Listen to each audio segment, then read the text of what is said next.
Wow, that started fast.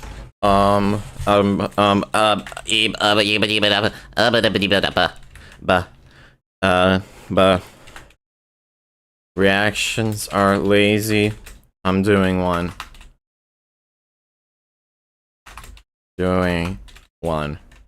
Bonk. Publish this garbage. Get music going. Get the music going. Cookie. Music. There we go. Jesus, fuck, that's loud. Fuck it. Uh-huh. Right, I need to create another tab.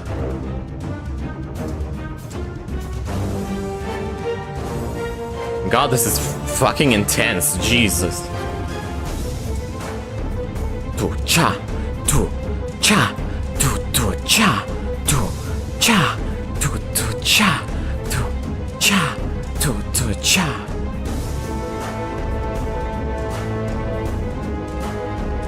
Oh wow. We got garbage internet today.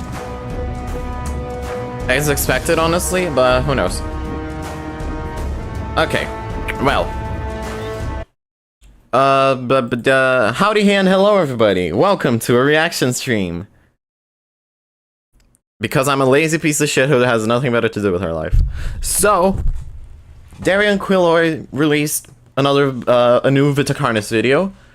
And Dr. Nowhere posted a new video about a new series. And I've heard of a new really good analog horror series. I'm really excited. So, let me activate all of the filters so it's pretty much impossible to watch through the stream. Okay, lovely.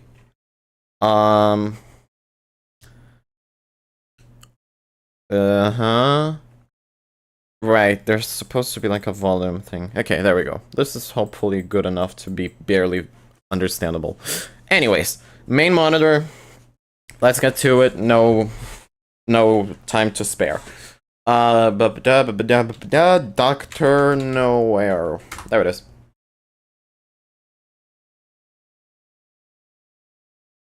The Oddity Compendium. I fucked up the name in the description. Check out Dr. Nowhere's channel, or I will find you. That is not a threat, that is a fact.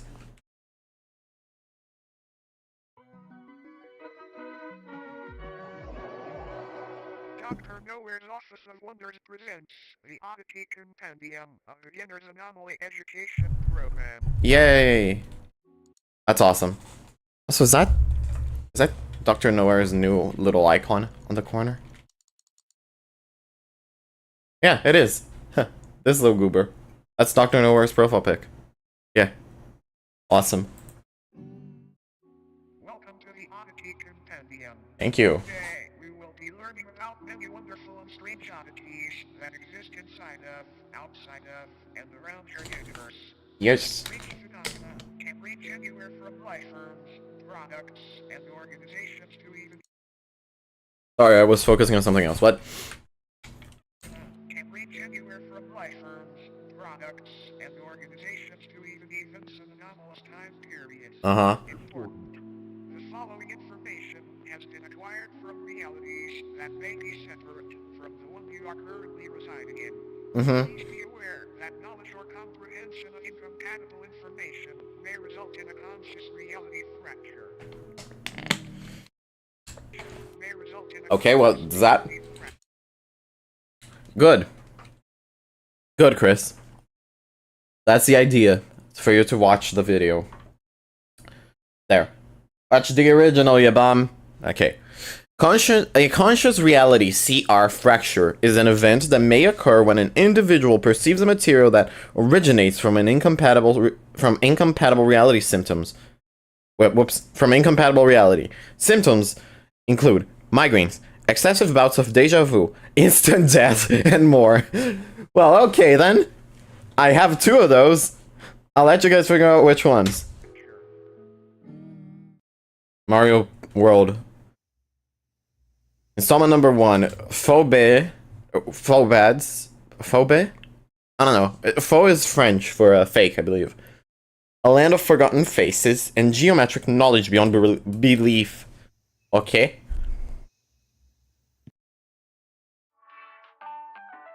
What will we learn today? Your own bed may be harboring a hunger for your flesh. Sleep with a cold fan if possible. Ouch. That is very loud. Okay. I'm gonna increase it a little bit for you guys. Just so you guys have a little bit of an understanding of what's going on. But not enough to make you guys suffer through my annoying voice and max volume. Hello Zaydog, welcome. Whoever walked downstairs one morning and your family is gone, interacting with the headless corpses that remain in their steads should be avoided. Non-existence is a contagious disease. Oh, gravy. Hey, Purple. Also, I am drinking alcohol. Specifically, Amarula. It's absolutely delicious. It is a very small amount, so I will not get drunk, and I will not lose control. But, yeah. I'm an adult. Let that be known.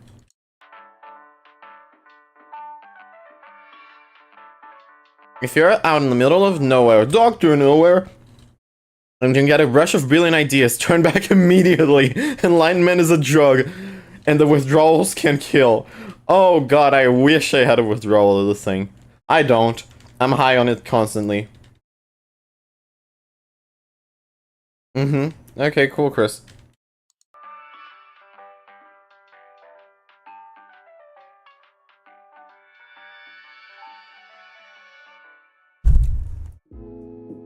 Flesh beds. Populus colcita. Category, parasite. Mattress folk, says the chapter. Flesh beds or mattress folk are a species of parasitic subhuman that highly resemble bedding mattresses. The body of a dormant flesh bed appears identical to a standard mattress.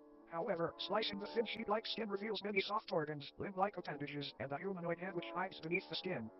They were first discovered in the late 1960s when a mattress company was surveying excess storage. Upon finding many seemingly pristine mattresses that had not been sold, they gave them away to thrift shops and people in need. The people who received the mattress folk initially had no issues with faux beds. It wasn't until the air began to warm up that these beds awoke from their uneventful hibernations. So, faux beds, fake beds. Interesting. I'm drinking a Marula, and it's out already. It was like a shot glass of it. I'd only had like the little bit remaining of it. So now I'm drinking water. I have with myself 2 bowls of water. So I'm gonna drink those while I'm reacting. The first recorded victim was 19-year-old Alice Digger. This is a fucking laugh track. The first recorded victim was 19-year-old Alice Digger.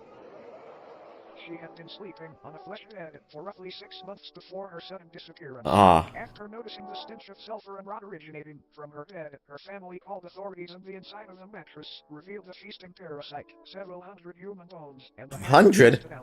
Oh god. That is actually really fucked up. Wow. The method in which mattress folks sustain themselves is by waiting for the body heat of a host to wake them from their dormant state. Kind of like an egg, but not nearly as tasty. Okay. After they wake, they slowly unfold themselves from their soft mattress-like bodies. This process is very gradual and happens underneath its body or on its side so as not to be detected. After roughly a month of this process and on a night 17 degrees Fahrenheit or higher, its head and arms fully emerge and pull the sleeping host into its body, where prey is slowly digested. Oh, wowie. Feast fit for a king. Yeah, no kidding. Not much is known about how these sleeping beauties came about, but it is theorized that since they are subhuman, they were once a branch of Homo sapiens that merged with a mycelial network many years ago. Autopsies of flesh beds' digestive systems have revealed DNA samples from thousands of different people in each instance, some even tracing to people born during the... Also, sorry about the dogs. Another odd thing to note is that the mattress folk themselves contain DNA belonging to humans as well. How interesting. For instance, shared DNA in a blood type with Napoleon Bonaparte in the French Republic during the time that the mattress folk were assumed to have come into existence. Huh. How interesting. God. Dog serenade happening, y'all. Let me close the curtain, see if that helps at all. My good friend Napoleon Bonaparte. I have to thank you, mate. If it weren't for you, Brazil wouldn't exist. So, hooray! All in all, it might be a good idea to throw out that mattress that feels just a bit too warm lately. You might be sharing it with something unwanted. Good night, sleep tight, and don't let the bed bite. That's actually really funny. Good night, sleep tight, don't let the bed bite. Yeah, that's clever. I like that one. Whoops. There goes the pop filter. Man, I hate this fucking thing. Jesus Christ. Bet I make a better one out of socks. Or I should probably just glue it together. Anyways. Incredible. Headless macrocosm. Headless macrocosm. Macrocosm. Headless macrocosm, yes. Mundum syncapita. Pseudolocation / disease, okay. The headless macrocosm is a sub-reality nearly identical to Earth's save, for the fact instead of humans, tail-headless corpses remain in their stead. Ah. These corpses, though technically dead, do weakly breathe through the holes in their necks. Their hearts have also been observed to begin convulsing at seemingly random intervals. These demons are curious. in appearance to one another aside from physical dimensions, which can vary severely between each corpse. The headless sub-people dwelling in this pocket reality have been observed changing their behavior when humans have physically interacted with them, and apparently gain a level of awareness and vitality when such events occur. How curious. There are approximately 2,393 living humans residing in this reality, all from parallel Earth. Very lost. Every single resident recounts waking up in the headless macrocosm after falling asleep under strange circumstances back in their home realities. No one back in their own parallel homes remembers their faces or identities, which leads to the belief that this place could be a form of anti-reality. A waste compartment of the universe used for aspects of reality that are useless or harmful to existential fabric. The humans that live in the headless macrocosm are assumed to be taking shelter in abandoned structures and banding together to search for plant-based food during the warmer times. The climate in this reality is often below freezing. Huh, how curious. I really like how Dr. Nowhere creates this universe. It's really, this multiverse, I guess. It's really cool, very well made. Also gives me a big resemblance to Vita Carnis, which we are going to check out as well. The new Vita Carnis thing. And banding together to search for plant-based food during the warmer times. Also, this always reminds me of SCP. Fuck, let me look the number up. The Infinite IKEA. SCP Infinite IKEA. What's this one? 3008. Yeah, 3008. Yeah. Like, people living in abandoned structures while weird creatures roam around and they have to band together to survive. In a place that in a place they can't exit. Yeah. Fun fact. Humans have coined multiple terms and nicknames for these headless corpses, such as stumpies, cranes, and ichabodies. Ichabodies. How curious. Cranes, understood. Stumpies, that's mean. I don't know what ichabodies would mean, but yeah, I like them. I'm gonna call them stumpies. It's cute. I don't think they have ears either, so I don't think they're gonna be bothered about it.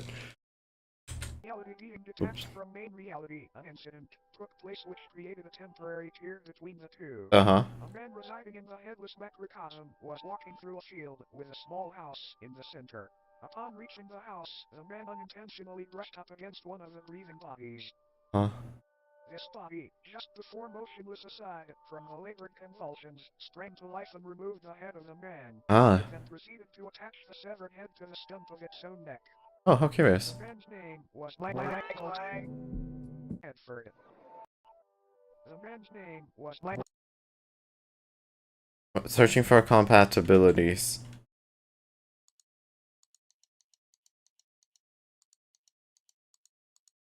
Am I supposed to recognize this one from the lore?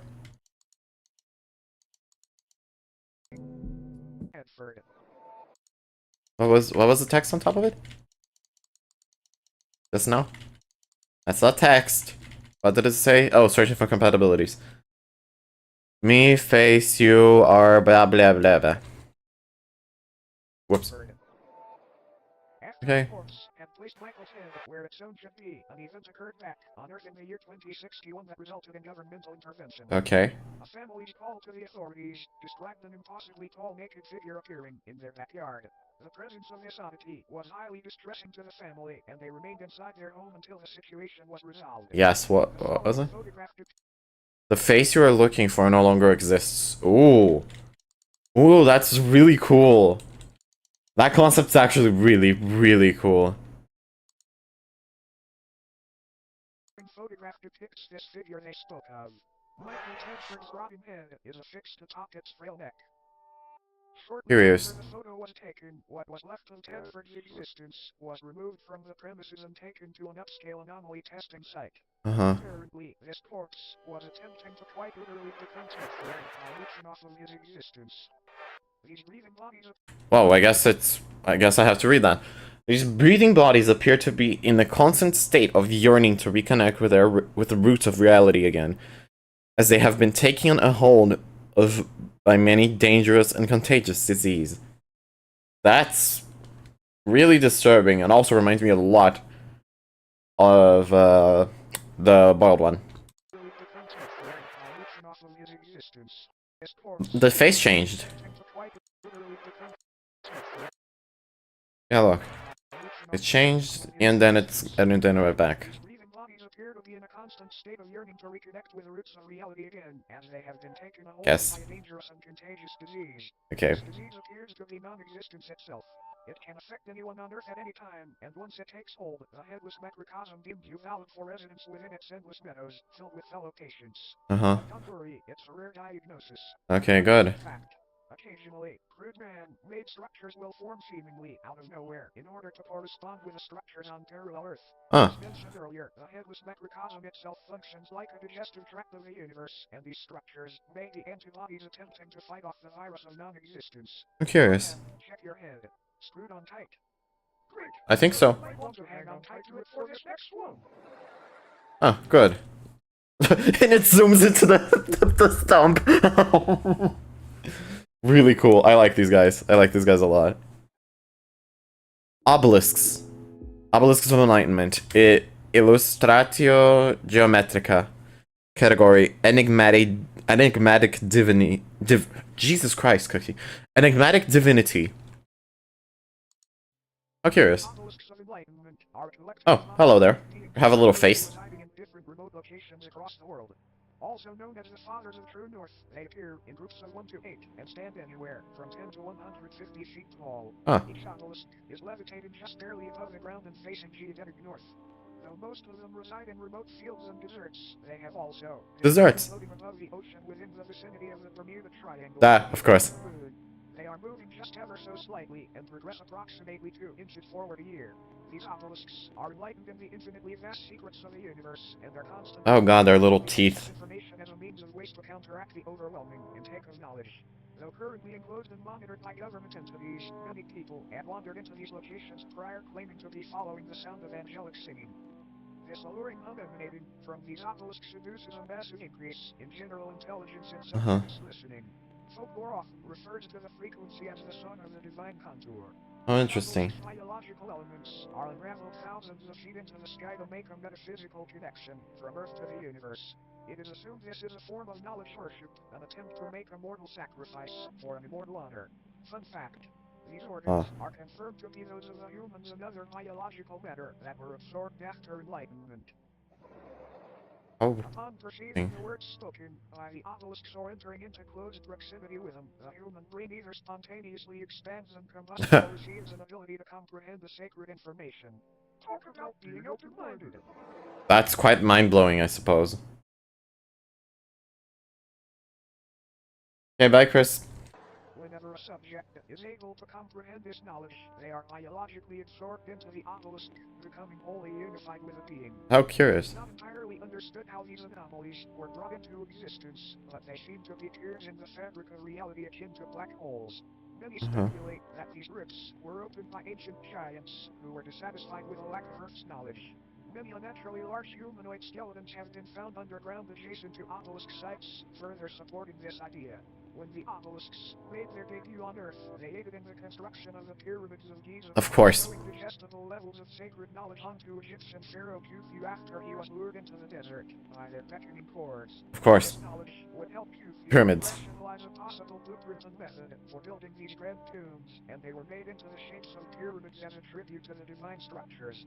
All in all, these obelisks may seem malevolent, but it's important to remember that no physical pain could ever outweigh the agony of infinite knowledge. Huh. I hate how I despise how Dr. Nora draws faces. It's so well made. Oh god, it's so terrifying. Oh hi, you're blinking. Now, looks like our time here may be almost up. Uh-huh. But before you go, it's time for Philosophy. Yay! Let's go! Philbus. Philbus? Phism. Oh! Not known where Philbus comes from or why he is here, but there have been a number of people In Philbus I trust. Yes, honestly, if I saw that face in my damn living room, I would trust him as well. who, after consuming media depicting Philbus, have felt the overwhelming compulsion to practice Philbism. Philbism is a political and somewhat religious ideology which centers around the belief that building slash... That's 4chan. Philbism topic. Looks good, huh? Huge improvement from the last, I think. In Philbus I trust. What is that? Ruined rustic pine, white oak, lol. Nice. In Philbus I trust. Word. Consuming shares and other wooden furniture is honoring Philbus' great sacrifice. It is not clear what this sacrifice is or what it refers to. Attributes and practices of Philbism include learning to build chairs, learning to properly digest chairs, promoting slash discussing share consumption on obscure internet forums. Okay, well, let me read that. Right, I get you. When you talk about softening, are you using any chemicals or have you been trying to stick with natural methods? Mostly natural so far, but I've heard about chemicals that can soften wood without compromising its structure too much. I'm not sure where to start though. Any tips? Well, there are a few routes it could go. Sodium hydroxide is one. It's pretty strong as a wood softener. You have to be careful with it though, because it can weaken the wood too much if you're not precise with it. Sodium hydroxide, got it. How do you apply that? Do I need to dilute it? Yeah, definitely dilute it. A low concentration can soften the wood without breaking it down completely. You'd soak the parts of the chair you want to soften the solution. Maybe start with a 5% solution and adjust from there based on how the wood reacts. Hope it helps. In Philbus I trust. Incredible. Praising the fictional political candidate known as Philbus, who is said to advocate for making furniture consumption a socially accepted and widespread practice. Lovely. Hi, Philbus! How you doing, man? There's so many wonderful things about Philbism. Consume the body of Philbus and become one with many others today. It's such a great decision. Just eat your chair to get started. Philbus, but my chair is made of plastic. I'm pretty sure I can't eat plastic without dying. You silly goose. Hi there.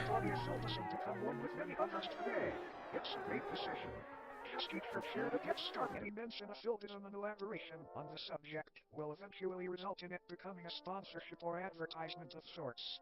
We have no idea how to avoid this, sorry. We have no idea how to avoid this. Sorry. That's Philbus Titan. All Philbists will deny the existence of Philbism when directly questioned about it. This video was not in any way sponsored by Philbism. This is for educational purposes only. Philbism does not even exist. Unsafe or viral material detected. Oh, I just realized Philbus is a chair. That's what their fucking legs are. And sign up for Philbism certification here. Consume the body of Philbus today. Eat your chair. Also, Philbus has a very fashionable top hat. I appreciate that. I'm on a view with Philbus. Would you look at the clock? It's just about time for us to part ways. Okay.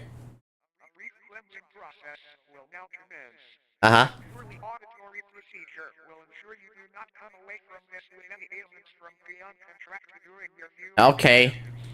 Please close your eyes and do not open them until told to. Okay. I literally have my eyes closed.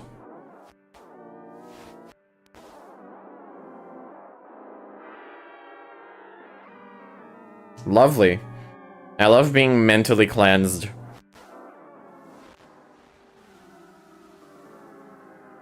Oddly enough, this is very calming.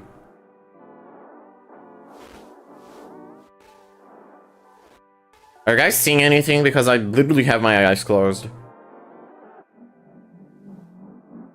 I hope there's nothing going on right now because I am You may now open your eyes. Thank you. Thank you for complying. Thank you for attending Dr. Nowhere's Office of Wonders. We Gladly. hope that you enjoyed your stay. I did. Very much. Thank you, Dr. Nowhere. Bye-bye. I love you too. I do wonder if there was anything going on. Keep them closed. Oh, it just says keep them closed. Ah, cool. Very nice. Of course, Dr. Nowhere, the absolute GOAT. Am I even allowed to say that? Wait, Dr. Nowhere's a minor. They're awesome. I love Dr. Nowhere's work. Anyways, that's Dr. Nowhere's The Oddity Compendium Instance 1. So, that was fucking awesome. So, we're gonna go into Darian Quilloy's Vita Carnis. The fuck was it again? New Beginnings.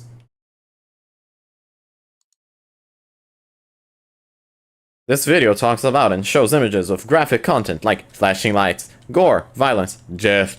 Viewer discretion is advised. You heard the creepy mimic person. Ah. Something has happened within the restricted zone, where a large group of cultists have been apprehended. Several teams of military personnel have arrested some high-ranking cultists. Military veteran Simon Vanguard found to be the head of secret organizations. Simon was amended during the raid of Lanborough Mall, where he was found leading high-ranking cult members in ritualistic sacrifice. Custody of Simon was handed over to the police by Carcass, where he will face trial for his crimes. Awesome. Let me just... There we go. Have unmasked their identities to the public. Shockingly, several of these members are well-renowned politicians and high-ranking members. Shockingly? Shockingly. Have you ever heard of the cult where Arthur Conan Doyle was a part of it? A lot of famous people were there, man. Cults are often... I'm not sure if often, but there's a lot of cults that are from high-ranking people. Governments across the Many globe. documents have been released providing sufficient proof of the atrocities that were being committed. Some of these crimes include murder, kidnapping, torture, ritual sacrifice, and the list goes on. Fraud and chemical what? Chemical weaponry weren't mentioned. Oh, cool, Canada. Sweet. Also, this is the cult symbol from the comic? Yeah, the comics. Like the little storybook. The members are found guilty Yeah, of deliberately this thing. disseminating false information to the public in an attempt to cause harm. Oh yeah. The entire company has been found to have very significant ties with cultist activities. Okay, well, that's actually really good. I was kind of expecting the government to be all in on it, and people were just like, oh yeah, that's normal. But no, apparently it is against the law for them. So, yay. And has been shut down. Sweet. All Nutrier products have been deemed hazardous for consumption. Lovely. Innovation farms are facing pressure to shut down. Public unrest grows as the Nutrier cult case brings more crimes that were hidden away to light. Uh-huh. Grows. Okay, so this is fuck, it's not veins. It's... God, I gotta freshen up on Vita Carnis lore. I actually know the Vita Carnis lore, I just don't remember their names. Crawl. The Crawl. That's Crawl. This is mimics left unchecked. More of the population are found in the streets. That is terrifying. This is the Nutrier cult brings more crimes that were hidden away to light. The people are outraged by how little was actually being done. They demand that something be done to handle the Carnis people. Still on the run. Riots appear in the streets as Fire is out of control as riots continue.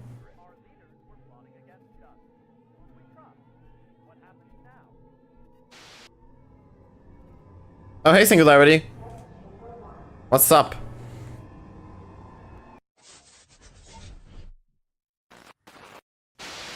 Ah, disturbing.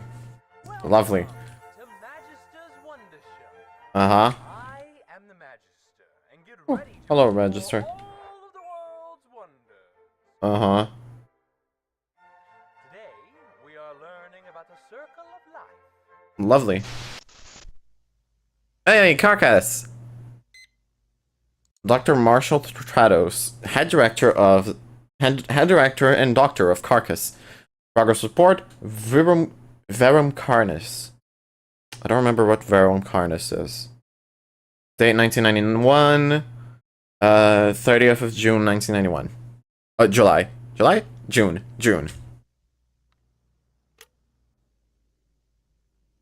Test report number 4. We still know very little about the nature of the entities. Uh-huh. There are 7 singularities in total. 7 of them. Interesting. Each singularity is roughly 1 meter in diameter. They are made of an unknown material, although it looks and feels very similar to glass. Oh. Didn't know you could touch it. That's cool. Sample it in fear of causing potential damage. The material is very dark in color, but with red shimmers of light swirling inside. There are some hints of other colors present, but is mostly dominated by the red. Uh-huh. Well, I would assume. It looks like a plasma ball. Hovers above the ground in a stationary position, although they can be moved with relative ease. Huh. Our equipment can detect some subtle pulses of energy in rhythmic but random patterns.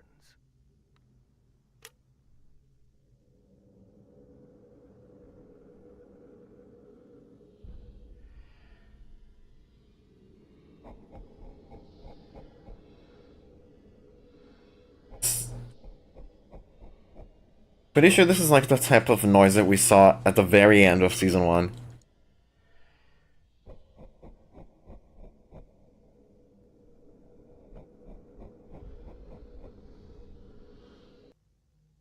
We don't know what they are. We don't know if it is breathing or communicating. Uh-huh. We don't even truly know if they are even organic. Mm-hmm. This is nothing new, just confirming what we already know. Okay. Our first experiments didn't give any interesting leads. The most we got was some interference with electronics. Sweet. Especially when there is more than one kept close together. Oh, wait, you can... More than one what? More than one singularity or more than one electronic together? But the experiment we conducted showed extremely significant results. Uh-huh. The experiment played out like this. In test chamber 1, a live cow was released into the chamber Cow! for an extended period. They were left together for 24 hours. The test showed minimal results from the entity. I love how the cow is barely moving its limbs. It looks very much like, I don't know, Sims. Sims has animation. I don't know, it looks like an old school game. Increase in stress from the cow. Next, the body of a cow was put into the chamber with V1 for 24 hours. Uh-huh. The results were extraordinary. Oh. Okay. What's it gonna do? Oh, okay. Ah. Is that Crawl? 5 hours after the whole body had been ingested, concentrations of Kroll rapidly grew Yes. from several points from within the chamber. Lovely. What this could mean, it rewrites everything we knew about the Vita Carnis species. Yes. So these all come from the Crawl, and this comes from, and the Crawl comes from the Singularity.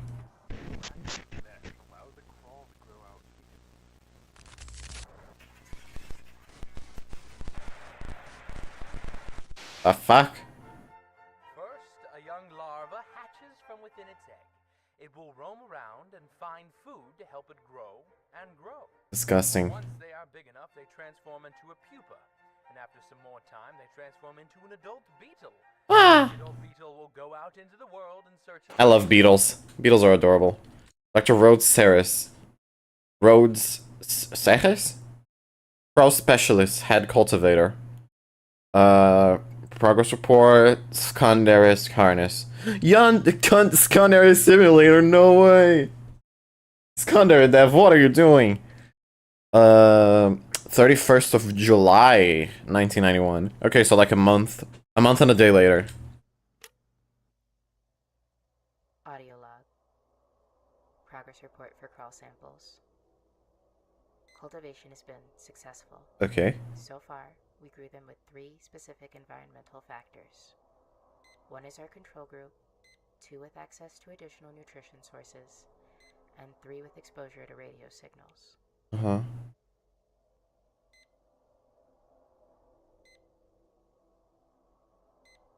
Group 1 grew on par with standard crawl samples. That's very cool. Distinct abnormalities. Group 2 grew at a faster pace than the control group, as expected. No distinct abnormalities. Uh-huh. What about the other one? Did it not grow at all? Against its normal pattern, weaving its way toward the radio. Oh, towards the radio. As was claimed, it switched to usual growth patterns. Again, no distinct abnormalities. Yeah, this helps with the point that Vita Carnis is about nature versus nurture. Like nature taking nature taking back its place against technology. That explains why the crawl was going up, like, radio towers and stuff. In conclusion, the samples that were grown in V1's test chamber don't seem to differ from others grown from other sources. Huh. Still, we will continue with more factors and further groups, just in case. There have been some developments in the propagation group. Oh no. V1 samples have seemingly been able to produce nodules at a slightly quicker rate than wild samples. Control groups show that V1 samples begin node development a few days faster. More time will be needed to say for sure. Please don't. As for the nodes themselves, Please tell me you're not gonna grow mimics there. We've successfully hatched a dozen Carnish juveniles, several trimmings, 2 meat snakes, Okay. and even 1 mimic. Ew. Ugh, gross. Why would you do that? Of course, for research purposes. Imagine that thing gets loose. Of course it's gonna try to kill everybody. You guys are dumbasses. Science is dumb. Fuck you. We will be sending them to the enclosures after everyone's reports get sent out. End log. Why do I have a really bad feeling about that? Oh no! You know, that's gross. Ah no, spider. Ground into a fine mint and is now ready for the garden.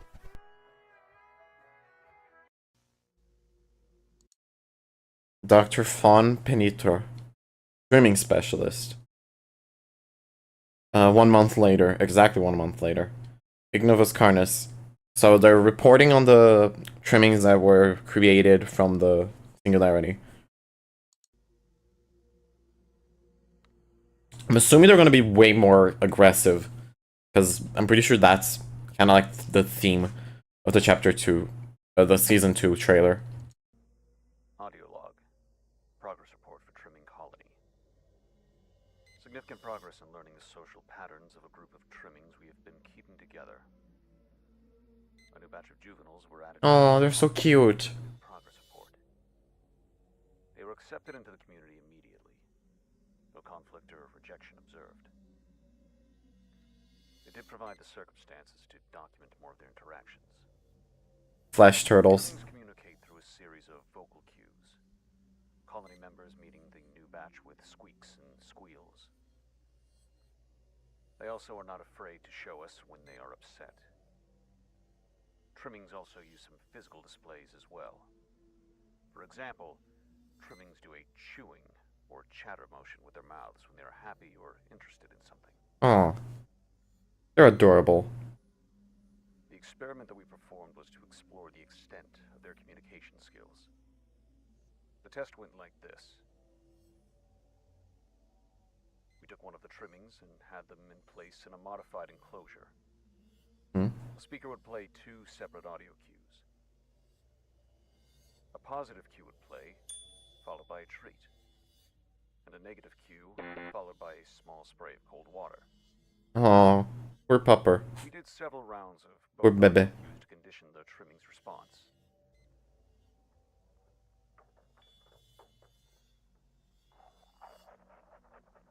It's so cute.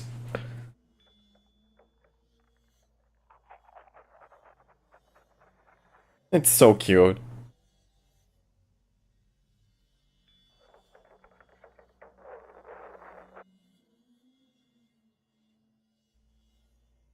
It's a big boy now. No, poor baby.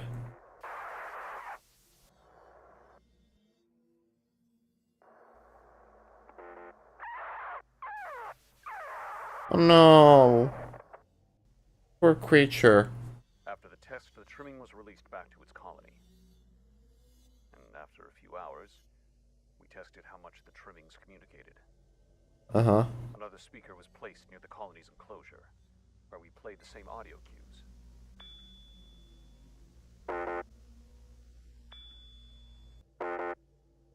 Huh. It is incredible. Yeah. See how layered their social interactions can be. Although, we tried something a bit bizarre. Oh no. We found out that a wild colony had settled around the facility recently. It was strange what we did. What did you do then? It was a long shot. We set up a radio device near the wild colony and near ours. We linked both devices up and played the cues.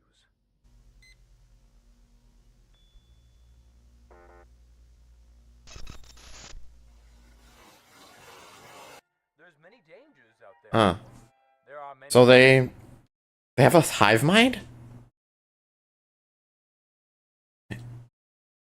I mean, that makes sense, but huh?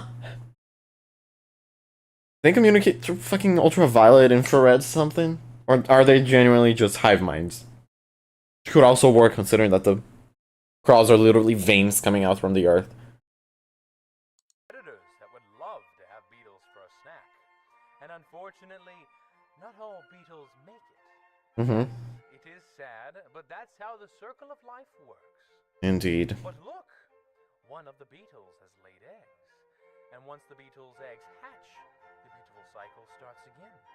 And life continues on. Indeed. Very noisy. That's it? Oh, wow. I was expecting it to be way longer. Huh. Cool. Very cool. Very cool, very cool. Oh, he has a Ko-Fi. That's awesome. More to come. Amazing. Really happy. That was actually really cool. Really nice start to season 2. What was the name of the FNaF series that I wanted to react? I have it on my screenshots. 12-man tapes. Yes. 12-man tapes. There they are. 12-man. Freddy Jr.'s Origins is, I guess, 12-man's Old Garbage. Junior's Archives, I'm assuming. Let me check. Let's watch some more stuff. Love, Care, Hope, Save. Brighton Clinic of Hope. I should probably edit the video description to add links to these. Okay. Let me real quick. Yes. Yes.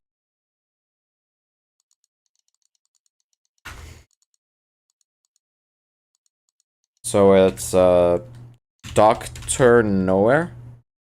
Dr. Nowhere, there he is. They are, sorry. Dairy and Quilloy. There they are.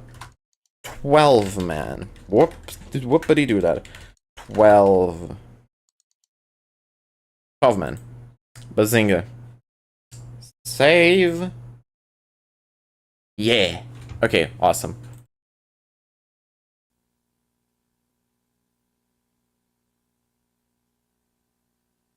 Radiology and diagnostics imaging. Uh-huh. Nice colors. Private procedure tape serial number is 182. Delectable. Delightful even.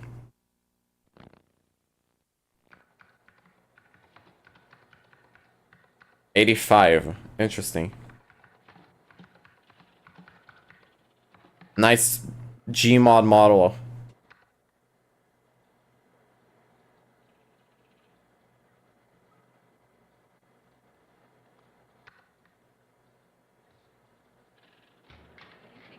How's it going? Hello, Dr. Richards. Just call me Grace. I know I'm your boss and you're freshly employed and all. However, I consider everyone as a friend here. Just a sec. By my name, and I think it is. put any unnecessary pressure on my staff. Oh, okay. I'll keep that in mind. Okay. But I wouldn't really say I'm stressed or anything like that. I've been reviewing X-rays for about 10 years now, so I certainly know how to do my job. You know, even with sophisticated imaging measurements. What you doing? Why are you sitting here all alone in the dark? 20 minutes of medical imaging.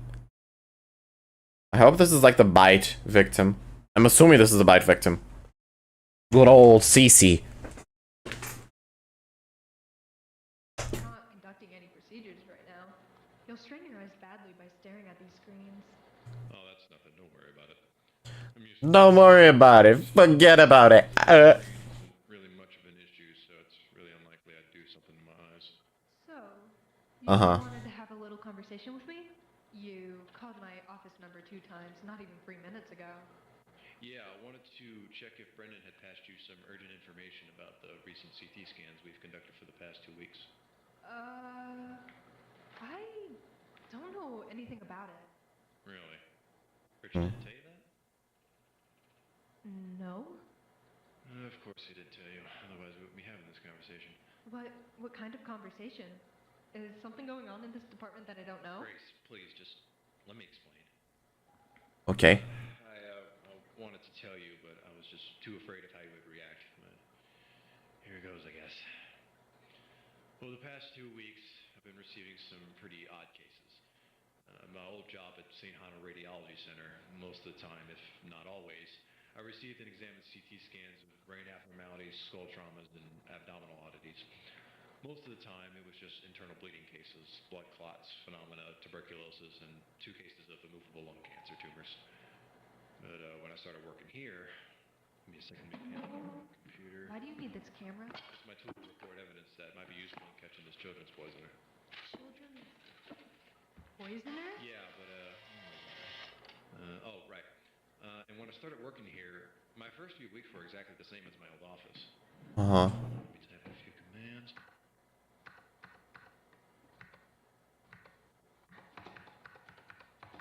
Interesting so far. Almost threw my shot glass off the table. Over the past 2 weeks, I've gotten these 4 cases, which, to be completely honest, scared the living shit out of me. Starting with Ricky Simmers. Patient information, 7 years old, male, symptoms severe abdominal pain, vomiting, fever, and muscular pain. And his symptoms have gotten much worse about a week after eating at Freddy Fazbear's Pizza. I guess you've heard of that restaurant? Yeah. Uh-huh. That place. An infamous restaurant built as a response to Bond's Burgers with the same urban legends about disappearing people at Whoa, what? No way, this is connected to Bond's Burgers. That's awesome. Wait, does fuck, I forgot. Does Martin Paredes know about this? Are they like friends or something? Or is that just a fan, including someone else's thing in their lore? I guess you've heard of that restaurant? Yeah, I know that place.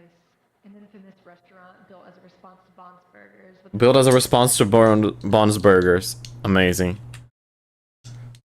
That is weird though. Bond's Burgers. That Walton Files happens in the same universe as FNaF. At least in this, of course. Not saying that based on the original. No. How would that even work? I mean, I guess spirits possess the robots either way. I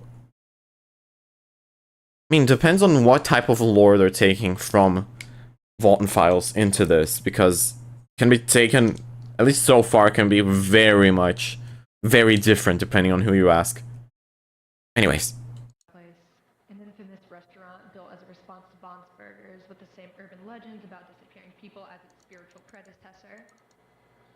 What about it? Do you assume that child got sick right after eating in there? I'll get to that later. So, after witnessing such symptoms, you'd probably just assume that it was some severe food poisoning or an extreme case of the flu. Yeah, those are typical symptoms of a severe flu or complex food poisoning for that matter. Right, my thoughts exactly. But every poisoning test, and even the viral blood test, showed negative results. And that was until I decided to give him a proper abdominal CT scan. Take a look at this.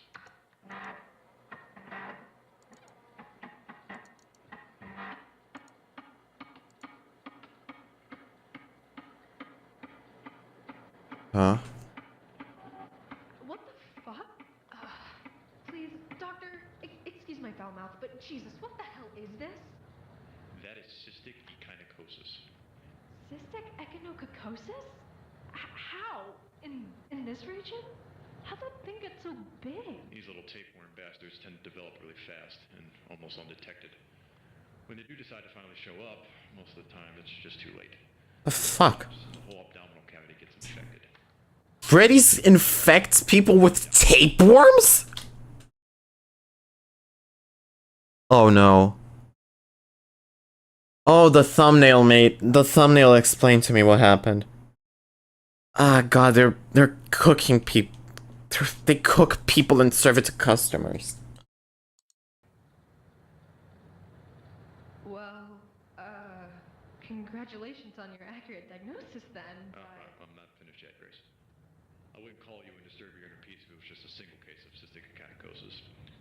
But it's alarming seeing such a case repeat itself another 3 times throughout the next 2 weeks. Every test showed the same symptoms, same images, pretty much the same diagnosis. Holy fuck. Which we'll get to later at the end. That's disgusting. Larry Sandman, 8 years old. Let him in.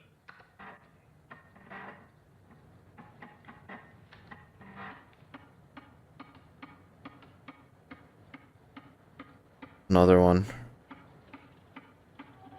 Fucking hell. You see this?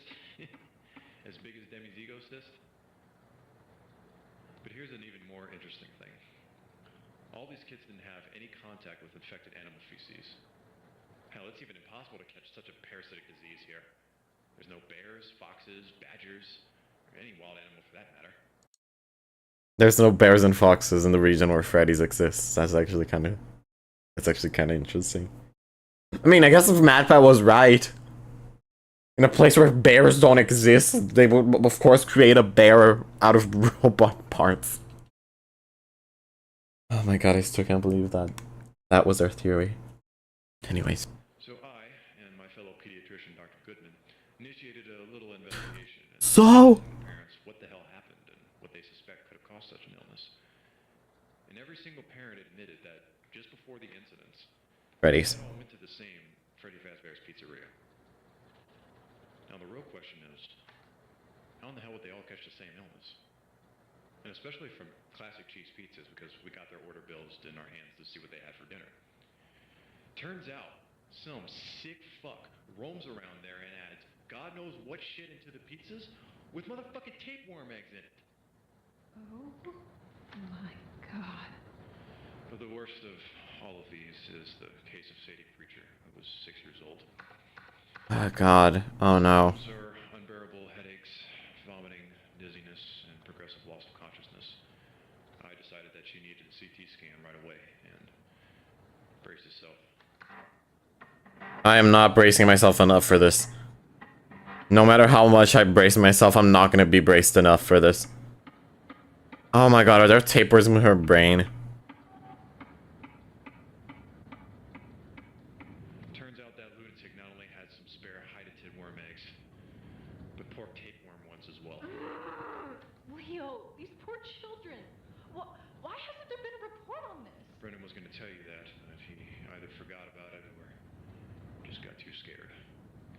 But when it comes to Sadie, she died holding her mother's hand while being rushed to the emergency surgical department. That's why I've decided to record this as footage to bring it to the local police station as evidence. I and Brendan have already collected all the necessary information. Dear God. You there? Come in. I've been looking for you for ages. Another urgency. Patient, age 7, from ER in less than 2 minutes. What's going on? Does anyone care to explain to me? You've got the 5th case of that poisoning thing. Bullshit. Keep the x-ray lamp, for God's sake. Okay, alright. Grace, you get to see with your own eyes what kind of bizarre shit goes on here. Just stay here and watch. My God, okay. Hope it's not what I think it is. Bring and connect a heart monitor and a ventilator since the patient is on hard anesthetics now. Okay, just give me a moment. Hey, don't let that kid's mother in here. It's a restricted area. Oh God. I don't care. She'll deserve the procedure. This is gonna be wild. Jesus.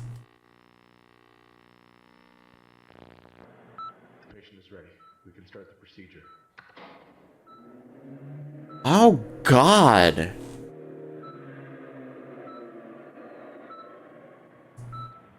So is the machine. Let's start with the head section, and we'll move slowly towards the abdomen. Right. Give me the patient information. Eric Harley, 7 years old. Symptoms according to his mother are dizziness, extreme abdominal pain, blood, and bile. You know one of the worst parts? These aren't the missing children. I got goosebumps. Oh my God. Whoever this serial killer is, I'm gonna call him Afton because obviously it's FNaF. Afton fucking killed the 5 kids. 6 actually, because Charlie. And then fucking poisoned others. What the fuck? This is like the worst twist of FNaF I've ever seen, I think. Ah, Jesus. That's some Hannibal Lecter shit. But for children? Oh, fuck. Lack of appetite, diarrhea, and loss of energy. Progressively worsening throughout this week. The teacher caught him vomiting gallons of blood and bile in class today. Alright, done with the basic info. Let's start with the whole body scan.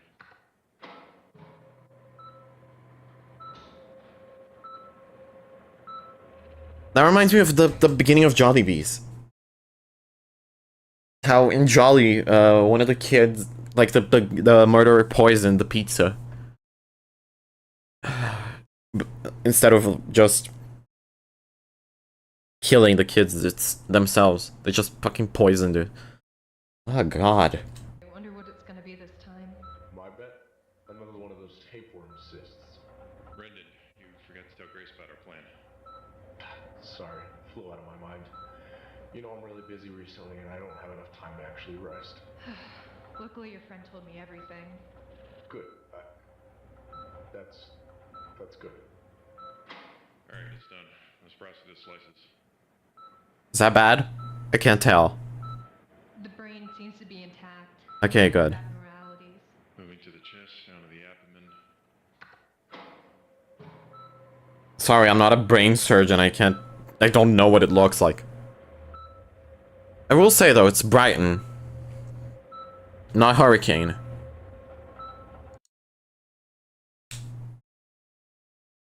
It's Brighton. It's fucking Brighton. It's the exact same location of Bond's Burgers.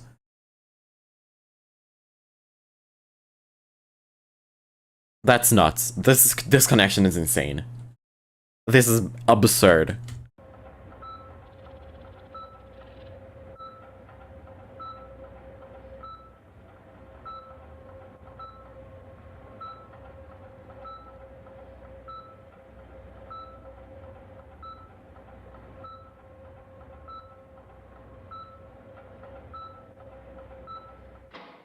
Alright, let's take a look into this. Oh my God.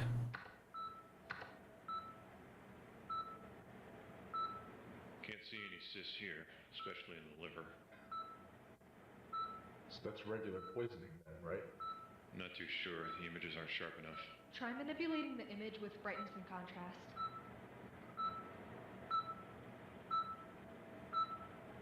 Wait a minute. Something's off.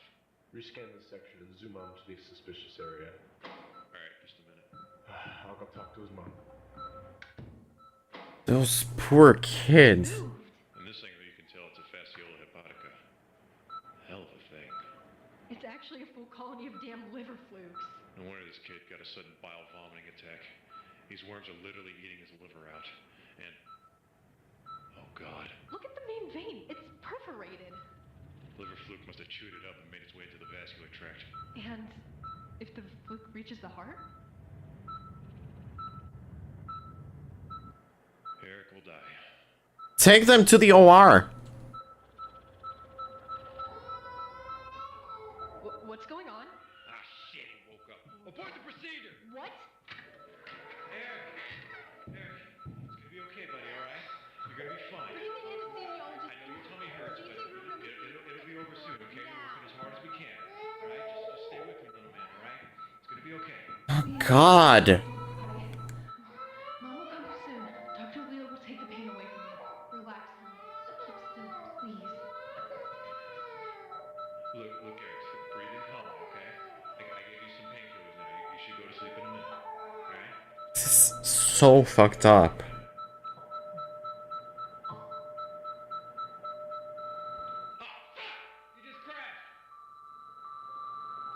I'll intubate him. Bring a defibrillator and life support here. Eric, please stay with me, honey. I beg you. Please, no. No, you're too young for this. What the fuck is going on here? Stop standing like a moron and help me. Alright, I've got life support. There's no time for this. Fuck yeah, I'm doing CPR. Alright, ready? Stand back. Clear!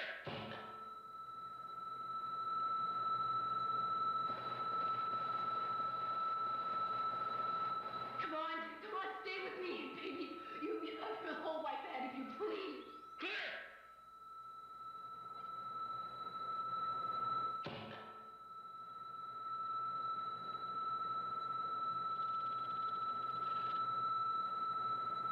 Grace? He's gone. Motherfucker. PT passed at 22:45 hours on April 23rd, 1985. Will you just toggle off already, piece of junk? Holy shit. Second kid this week. Second! Shut down Freddy's, bro. The state authorities. Yeah, no shit. Fucking psycho in the restaurant owner accountable for this. No fucking kidding, bro. You should have done that after the first 3 cases. Before 2 kids died. Bro, my brain just immediately went to JonTron. 2 kids gonna die tonight, bruh. Fucking did. So sorry. Eric, I'm Grace, so sorry. it's okay, don't cry. We did everything we could. Eric was already a lost cause. Liver fluke probably blocked his vessels. Who's gonna tell his mom? I'll try, but I'm afraid I'll start crying myself. God. Get somewhere nice and prepare him for his last goodbye with his mother. Okay. Grace? Grace, come on. We have to do this.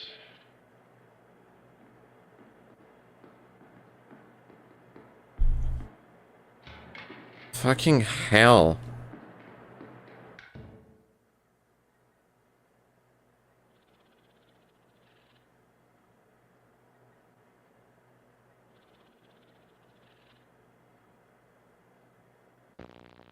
What was that? I could have sworn I saw something.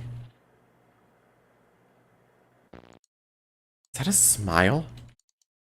Oh my god!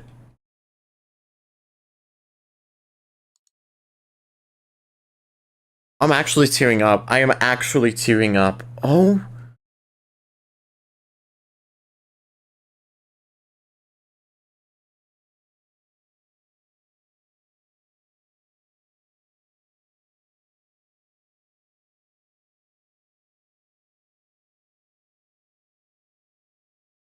This might genuinely be the most terrifying analog horror I've ever seen.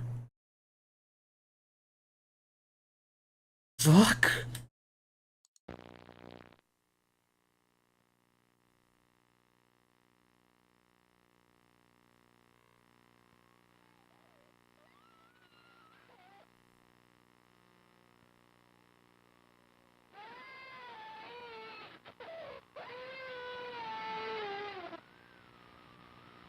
Joe killed him. You killed him with worms.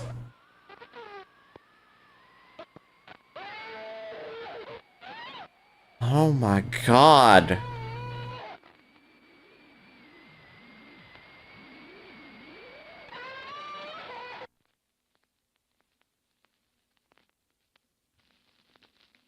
What the fuck?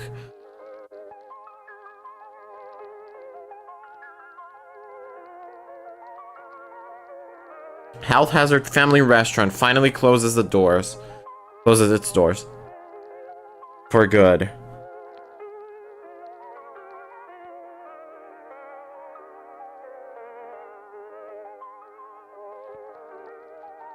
After nearly 2 years of various legal actions, the beloved family restaurant is finally closed.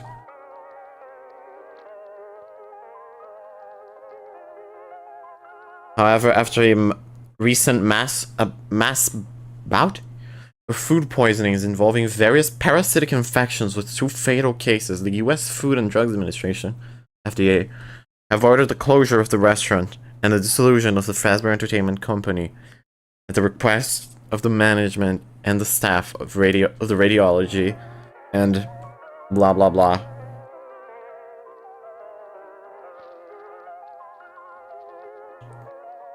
Diagnostics Imaging Department at Brighton's Clinic of Hope with an immediate effect. In addition, the FDA issued a warrant for the arrest of the restaurant's owner, William Simon Afton, along with an indictment which says that the owner something neglected. God. Holy fuck.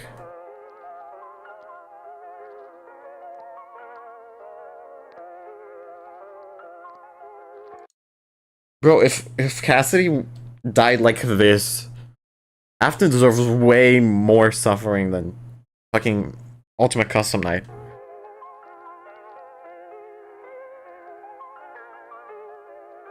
Neglected the cleanliness of workstations, failed to comply with basic hygiene rules, failed to ensure quality control of the received resources and our products, which later were made available to customers, all of which led to repeated infections among customers, mostly children, with various parasites and bacteria present in food products offered by the pizzeria. This is so fucked up. Holy shit.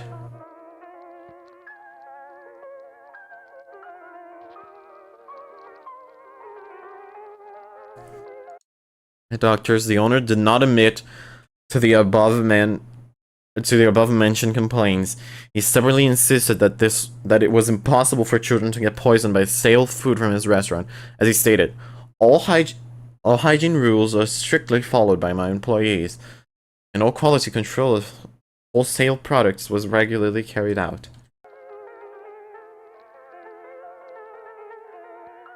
If I wasn't so terrified, I'd do my William Afton impression, but I can't. What's the zoom? All hygiene rules.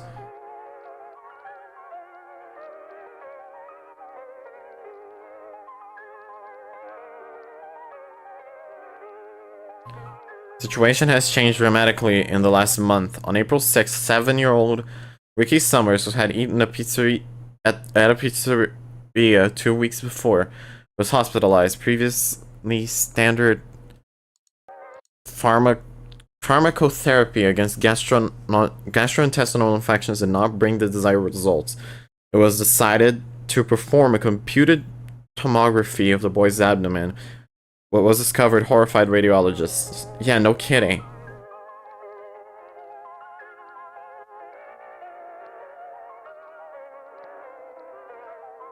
Why do you show it? Huge 3-inch wide tapeworm cyst was discovered in the boy's liver during a CT scan. Jesus Christ.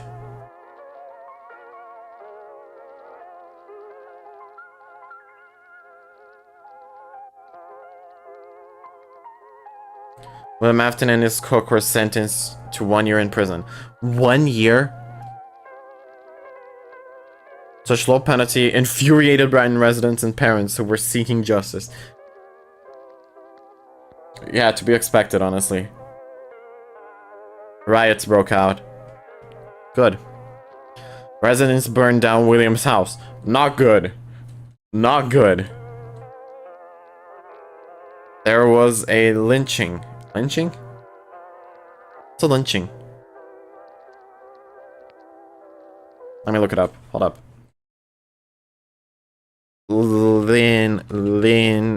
Lynching meaning.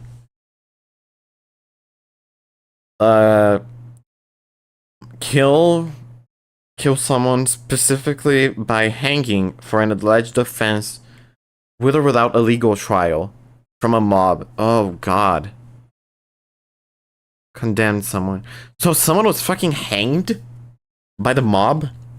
By a mob of people?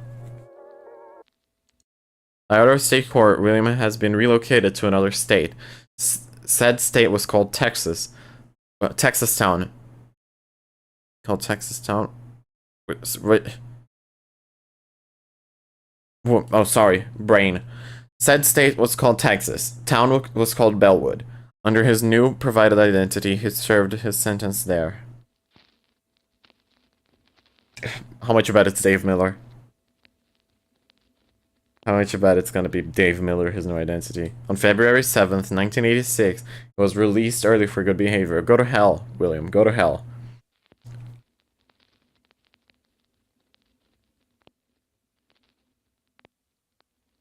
Is he really gone for good? Nope. Absolutely not. That's just Freddy Fazbear's Pizza. We still have juniors.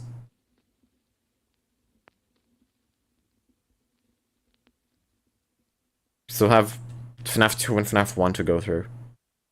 This is really just the beginning. This is so fucked up.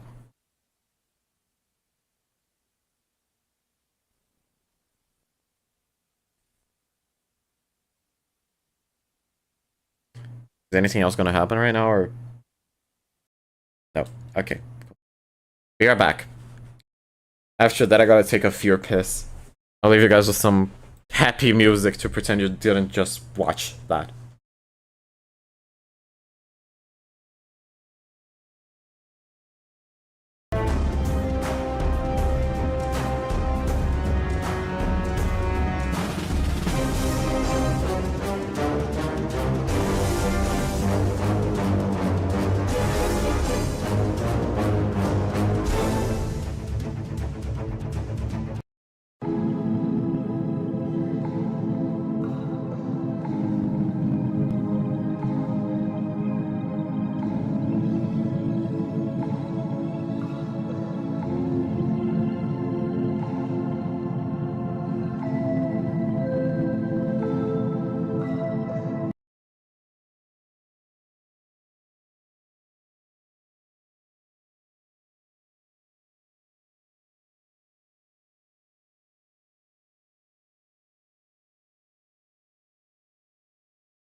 What the fuck happened to the music?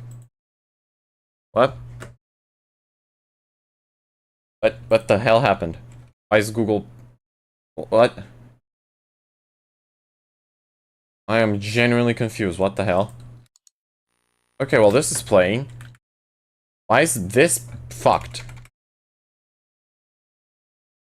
Huh. Wait, it's just this. It's just this thing. Also, this is grunge purple. Surprised you didn't see it before. It's my new Be Right Back image. Okay, anyways, who's ready to keep watching this? I'm not. Let's keep going then.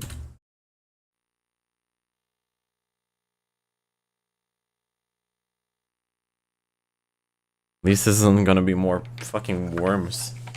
It's gonna be just security footage.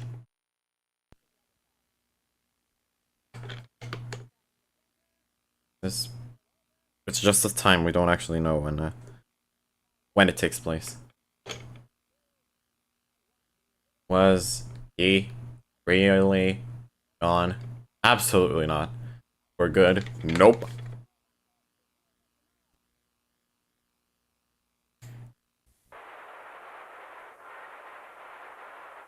Oh, so this is Juniors. Yeah, so this is 87. This is FNAF 2 Pizzeria.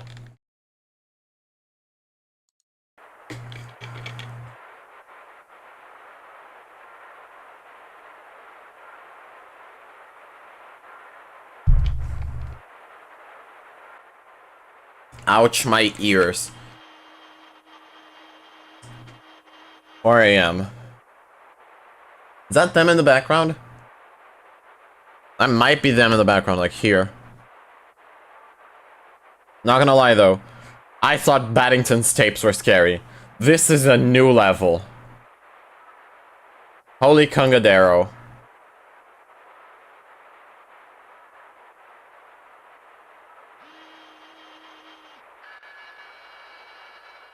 Oh, hey, Balloon Boy.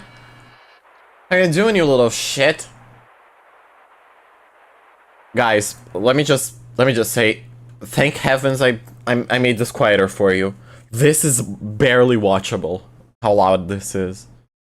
I'm gonna reduce the volume on my headset so I don't have to fuck with the volume later. But good gravy, man. This is really loud. Like, absurdly loud. Oh, they're gone. No, wait, that's Mangle. Wait, what the fuck? Oh my god, yeah, that's Mangle. Holy shit, I didn't know Mangle had a stage. That's a nice change of pace. From Mangle just standing randomly in a fucking room called a Kids Cove. Hold up, let me just set up the music. Okay, cool. Right, yes. That's the entrance. There they are. Toy Bonnie, Toy Freddy, and Toy Chica. The gamer, the gay, and the chicken. And the bad bitch, though. Is that a person in the corner? Is this a person? I hope not. How you doing, gamer? How you doing, Alvin? How you doing, over-sexualized chicken? Mango! Jesus Christ, this is so loud. Is that? Oh, Foxy stage. Mango is called Foxy? In this version? Ah, FNAF 2 ambience.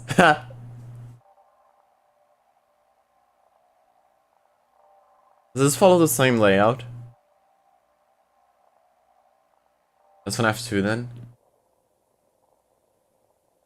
Hold up, let me just do something. Oop. Okay, cool. I'm not in absolute terror anymore. Book hallway. What do you mean book?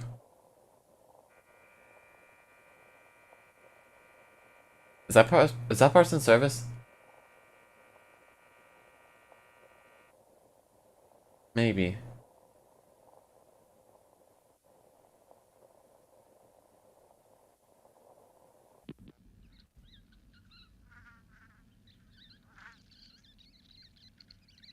The fuck's that noise?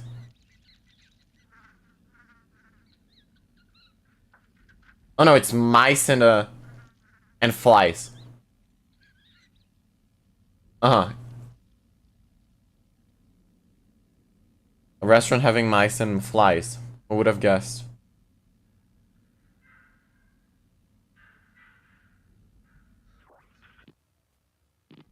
What? Why aren't you switching the camera? There's literally movement going on.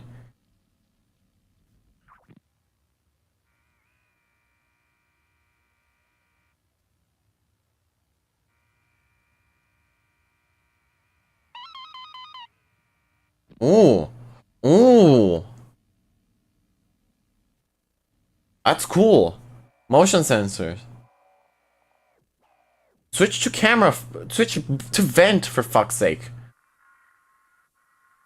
Didn't you just see the message? It literally just said there's movement and We're gonna get jump scared. What the fuck was that?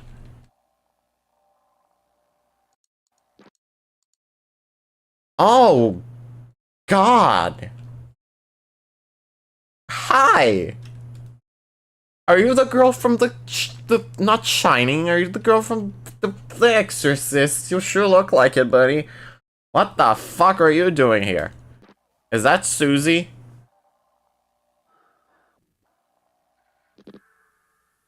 Oh, Foxy's gone. Mangle. I do appreciate how Foxy is, Mangle is named Foxy with an I instead of Foxy with a Y. It's a nice change. At least it's not named Funtime Foxy. Cause, mate, that ain't it. That ain't Funtime Foxy, let me tell you. I'm gonna have a heart attack watching this. There's gonna be a jump scare and then I'm gonna shit my pants. What the fuck is that noise? Oh, slow play. Slow play? Isn't it long play and short play? Oh, short play. Yeah, that makes sense. What?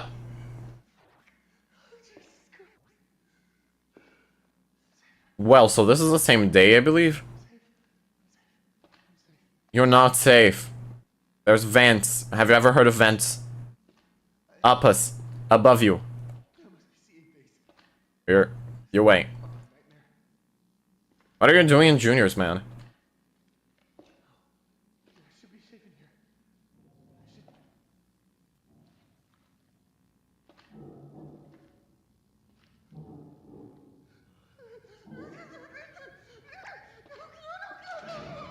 Vents.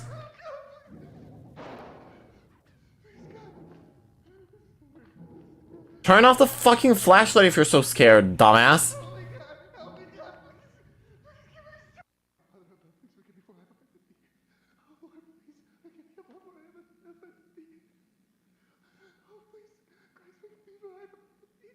Oh god, they're praying.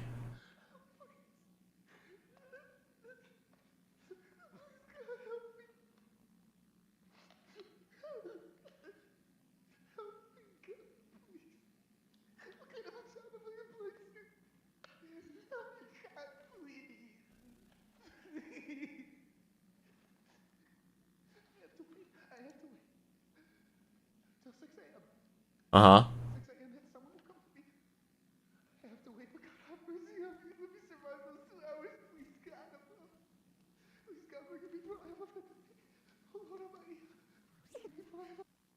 Uh-huh.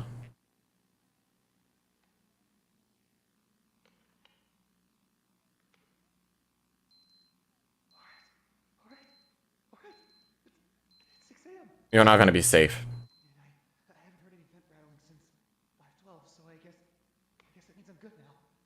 You're gonna open the door and it's gonna be right in front of you. Whatever it is gonna be right in front of you.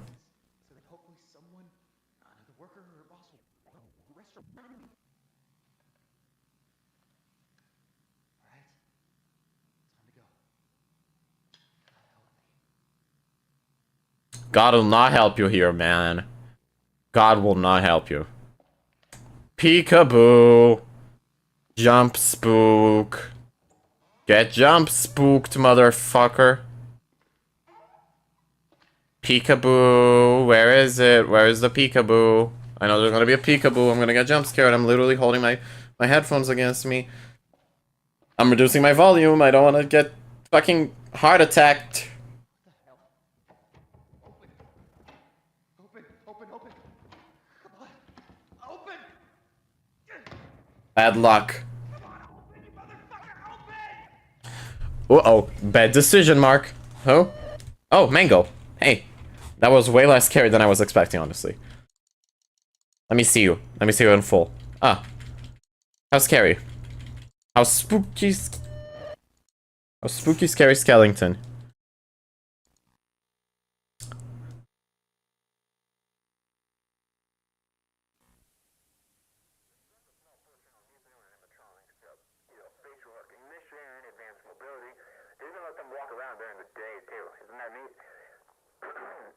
Yeah, but most importantly, they're all tied into some kind of criminal database, so they can detect a predator That's Phone Guy. Why'd they redub Phone Guy? from a mile away. Heck, we should also be paying them to guard you. Now, being said, no new systems without its kinks. I wouldn't say like a full team's guard to work at that location. First guy finished his week, but complained about conditions. We switched him over to the day shift, so hey, lucky you, right? Mainly expressed Oh wait, was this the Bite of 87? concerns that certain characters seem to move around at night, and even attempted to get into his office. So, Is this Jeremy? Is this Fritz? No, Fritz. Fritz is a Mike. So is this Jeremy Fitzgerald? a little bit eerie, but from what we know, that should be impossible. That restaurant should be the safest place on Earth. Doubtful. While our engineers don't really have an explanation for this, the working theory is that the robots were never given a proper night.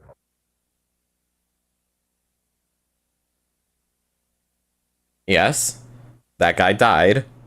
Oh, hey, Mango.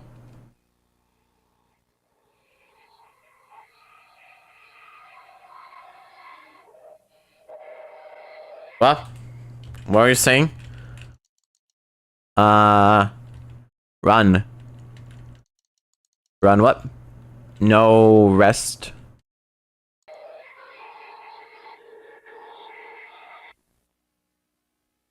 Who are you? Bleh. Father John, it's been a while. How you doing, man?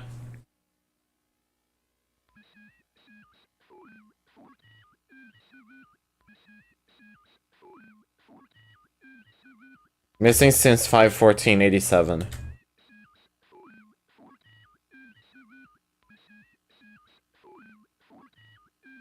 Jump scare. No. I'm expecting a jump scare. I'm bracing myself for a jump scare. Oh, you're ejecting the tape now.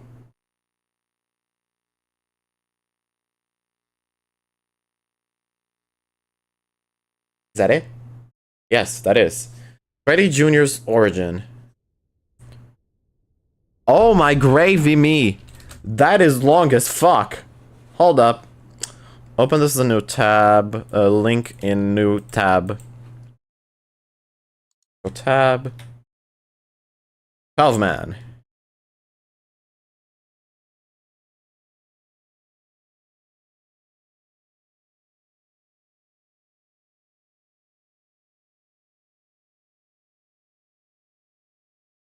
Ah. I see.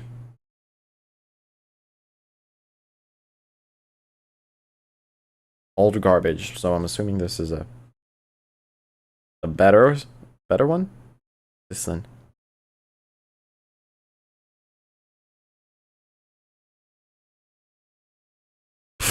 Chica discovers Amogus.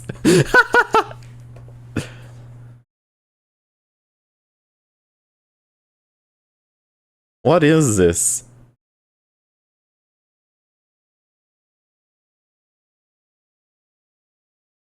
This is interesting, though. I'm gonna consider watching it after Junior's Origins. Not sure if I'm gonna be able to watch all of it today, but fuck it, let's try.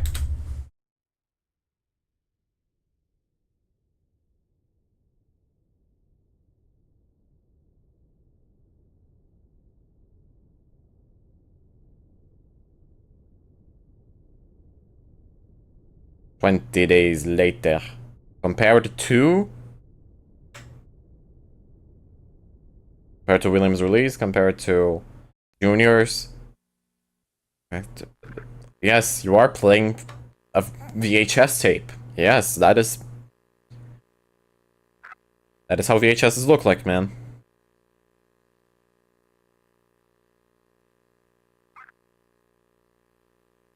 Is that The Office? Oh, hey there. Withered Freddy. Chica, Bonnie. Unwithered then. So it's just old Freddy, Bonnie, and Chica. And then Foxy. Yarhar. Can't wait for Foxy to come up and say his famous catchphrase. Yarhar.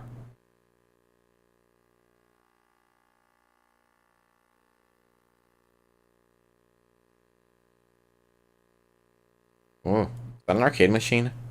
What was that? Sorry, what? Think I missed something? Oh, system off, AV3 no signal. Understood.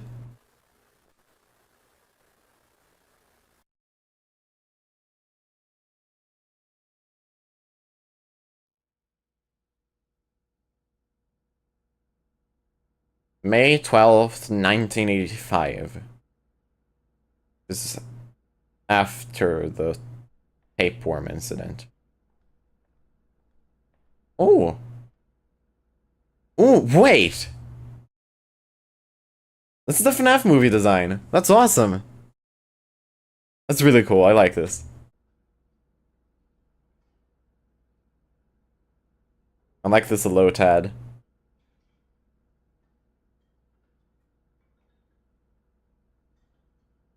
Yeah, this is literally the FNaF movie. That's awesome. Pirates Cove being in the very right of the thing. Do they have a Showtime button as well? No, they... Pardon me. No, they don't. This is really cool.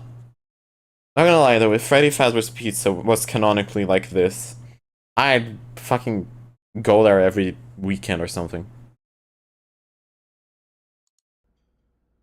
Still don't understand why Chica's jaw is so big. Hey there. Freddy, Bonnie, Chica, Mr. Cupcake. That Mr. Cupcake looks a little wonky. I don't know, something's off about him.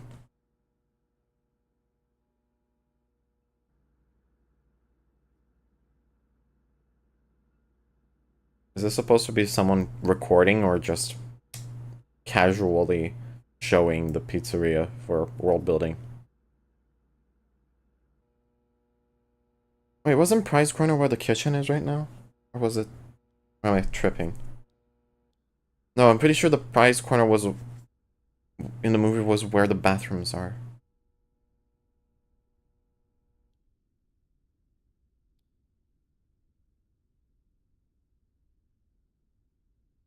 Yes. Those are animatronics.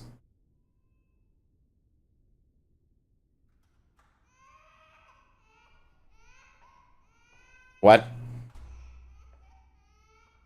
Why is there a baby? Why is there a... Oh. Hey, Freddy.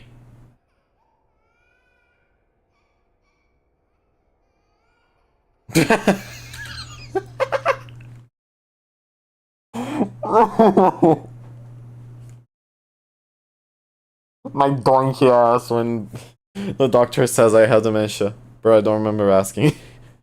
I don't know, I can't think of a better meme for this, but this is a perfect image, bro.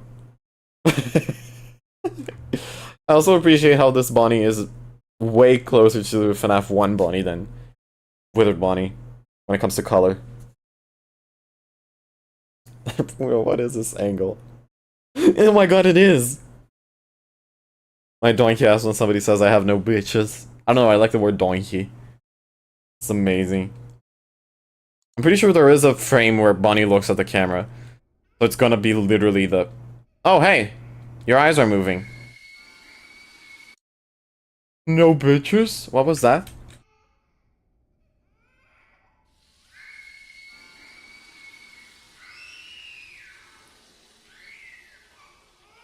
What are you doing? What are you doing to that kid? You're pissing off the robots, man. That sounds like water. Is that supposed to be like a bone saw, or is that literally just water? Are you fucking banging them with acid or something? Not banging, just shoving them in acid. Foxy isn't moving. Is this the kid who possessed Foxy?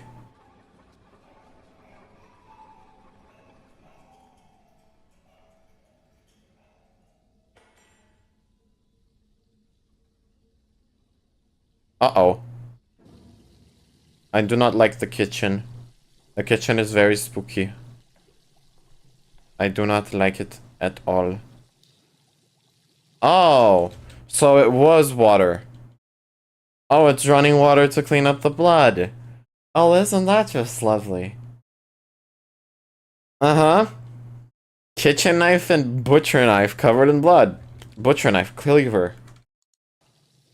That's a wonderful sight. Mmm, handprints.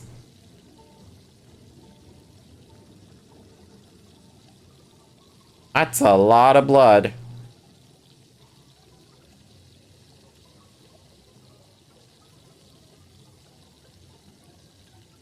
Uh-huh. Yes. Blood trail. You're gonna show me anything, or are you just gonna jump scare me?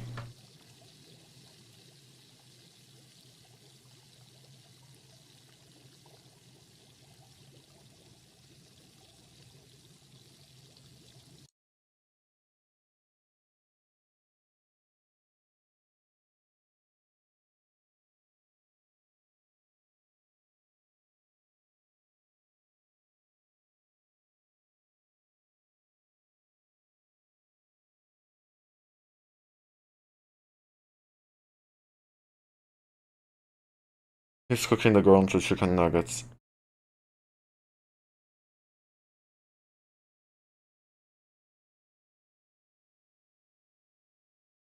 He's cooking the girl into chicken nuggets.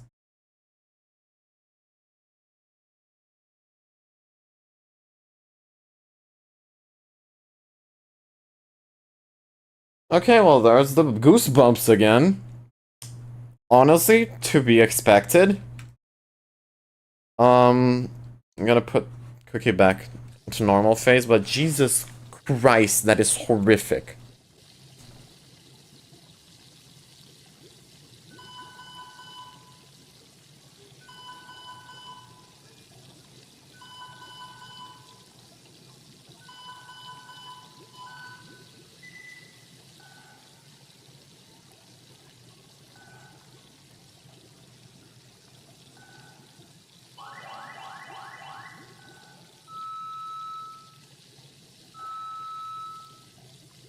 Weight limit reached. Remove excess contents from fryer. Are you just cooking the entire girl?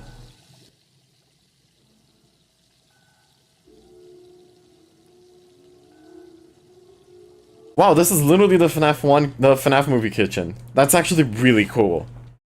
This is awesome, by the way. Even the gigantic fan from the FNaF movie, where Carl saw Chica.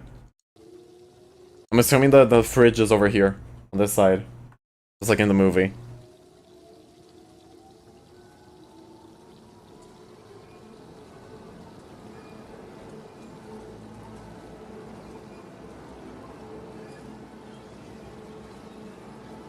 Five of 6 already. Fuck you mean 5 of 6?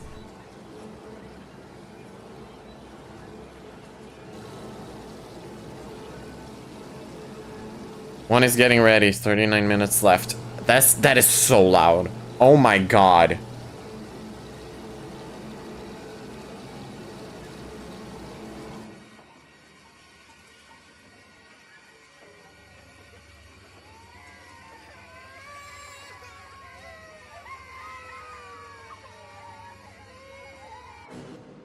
Oh, hey Foxy.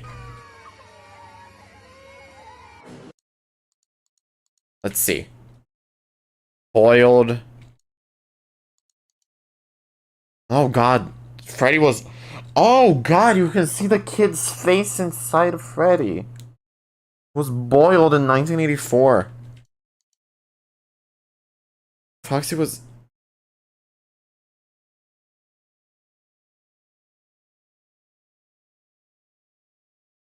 '84 as well. Oh god.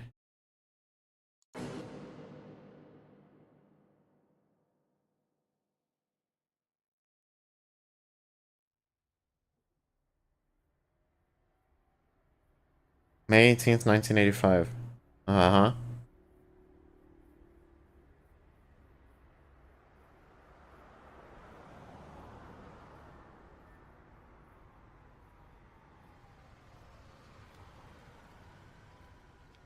Is that the Midnight Motorist car?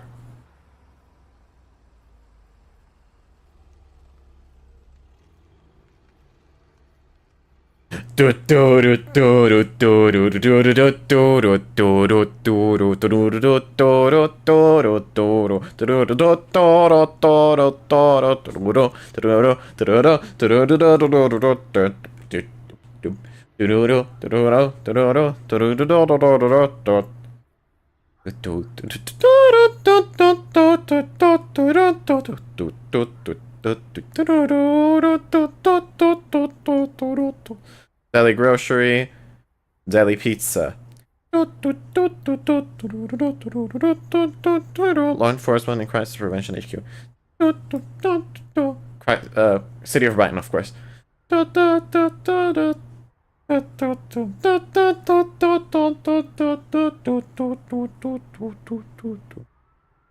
gonna stop singing before literally every viewer that I have right now just gets off. Doesn't get off, just fucking leave. Gets out. That's it. Not the shitty motion tracking human, bro. Near perfection. Sports. Yes. Hello. Miss Jennifer Hunter is requesting access to your office. She said she was scheduled for a meeting with you now at 8:30 p.m. Schedule number 623. Should I let her in? Yes. Let her in.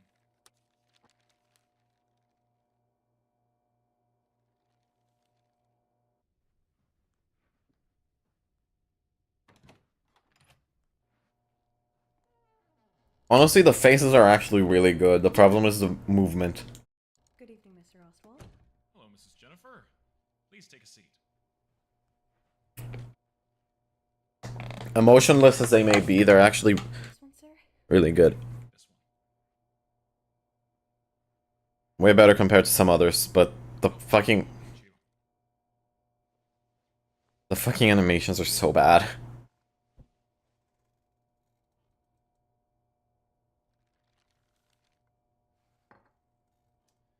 Mrs. Hunter, I'm guessing you won't be surprised if I told you I'm not very happy about the recent set of events regarding your infamous pupil, right? Yes, sir. You know that, the thing that happened in Brighton yesterday Afton Crisis. money, reputation, and most importantly... The blackboard says Afton Crisis. Am I right, Mrs. Hunter? Yes, sir. Turns out, this case is more complex than we previously thought. Crisis is not written with a Y. Crisis is written with an I. Rerun report facts confirm presence of worms in a Freddy Fazbear's Pizza Place foods. Examination confirmed presence of stale products. Raccoon feces remains is covered. Raccoon feces is covered. Doesn't make sense. Recheck house. Checked Afton's house. No evidence found on site. Checked Afton's belongings. No evidence found on site.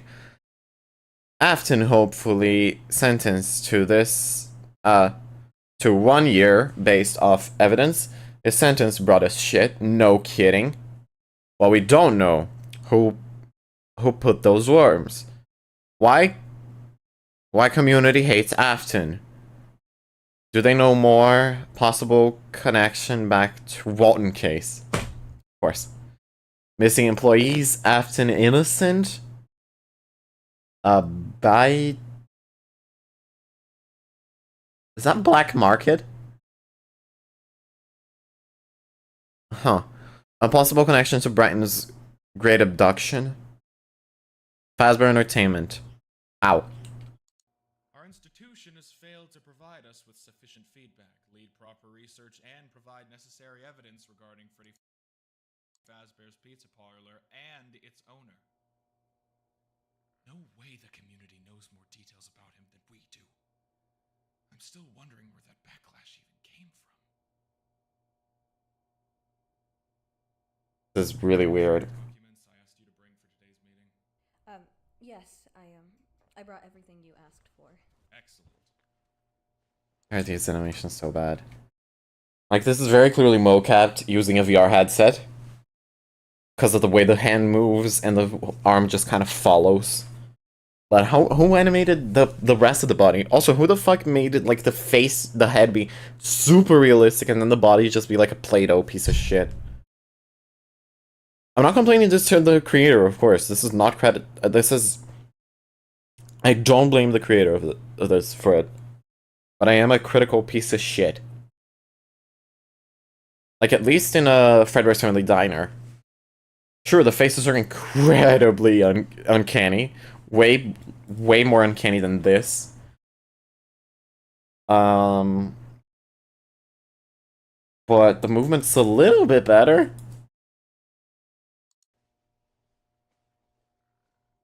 Bro, this animation. This is some fucking VR chat level shit. Which is basically a report of a community survey about influential people in our town says this fellow was quite famous in our town's community. Or? We read some of the interesting parts aloud. Widely known as local creep, never had any friends besides a few exceptions, but those were either as creepy as Roman Jones, deceased. Henry Emily, there he is. Alive at Nut House. Ah. Oh, hello, Mimic. Welcome. Elder Mimic, specifically. We already passed Vita Carnis, by the way. We're currently watching the FNaF tapes by 12 Man. Sorry, forgot their name for a sec. Henry Emily's at a nut house. And by nut house, obviously, it's a mental asylum. Carl Thompson, alive, business partner. Roman Harris, deceased, self-gunshot, Jesus. Bart Collick, alive, seeing life sentence. Jesus Christ, Afton.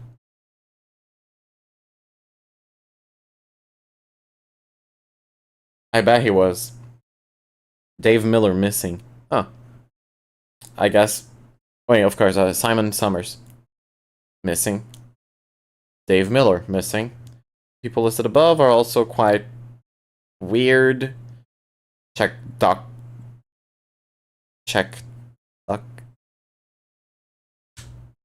So Dave Miller is just a friend of Afton's that's missing. And he later took that identity, I guess. him or purely mentally unstable.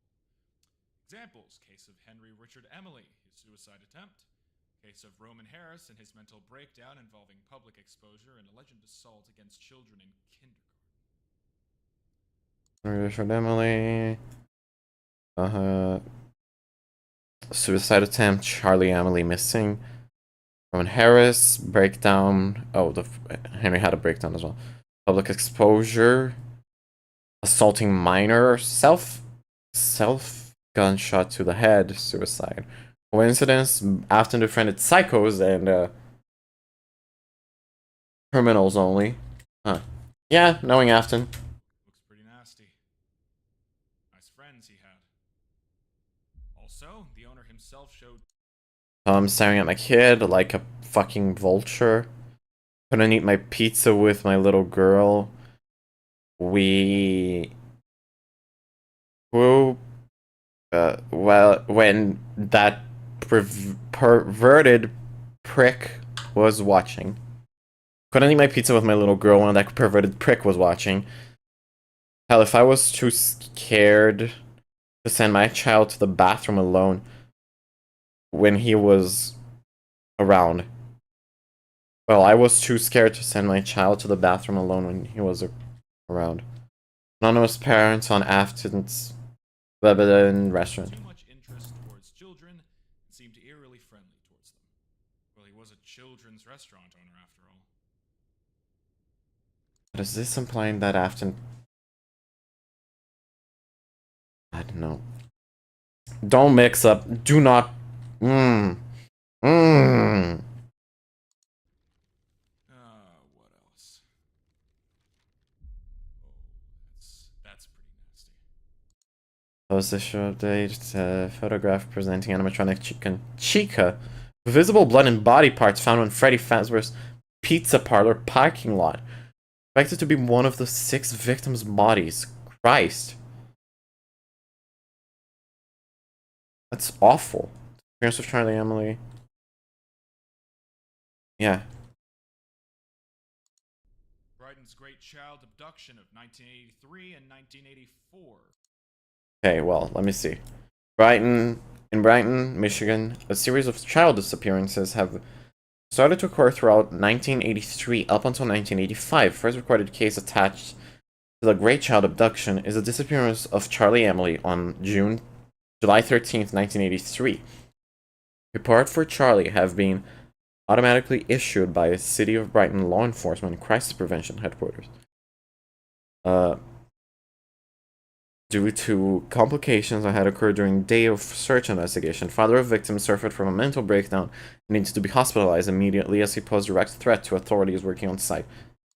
6 children went missing, suspected to be responsible for the abduction since all disappearances occurred at his restaurant. You know what, I'm just gonna let it play. Was found proving his involvement. He's checked the restaurant, his house, car, and other belongings, but no children's blood trace nor their DNA was found. Oh. That's interesting. What the fuck? Oh, Ethan, right. Yeah, Stacy. Incident which resulted in William's son Ethan's death. A couple of bullies grabbed him and inserted him in Fredbear's jaw. Supposedly, such an event had a massive impact on William's sanity. Oh, and our recent infamous case, poisonings. Lab analyses confirmed the presence of various parasitic organisms in restaurant products. Also, a few of the products were stale upon arrival. Lab analyses confirmed that the parasitic organisms were genetically modified to be able to develop faster, survive in rough conditions, and efficiently reproduce. Such modified species do not appear in nature, which confirms that someone added those artificially enhanced worms to the meal beforehand. Oh, Afton created worms. And his employee's place of residence, no evidence or any traces that would indicate their fault were found. No evidence signifying that William Afton and his employees were in possession of biotechnological measurements were found. Food Control has requested the court to sentence William to 5 years in prison for neglecting food quality control procedures and inability to comply with basic hygiene regulations. The court decided to sentence him to 1 year in prison.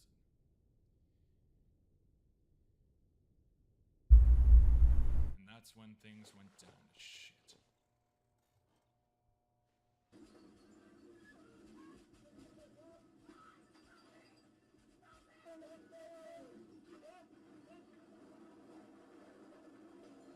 Molotov cocktails, really?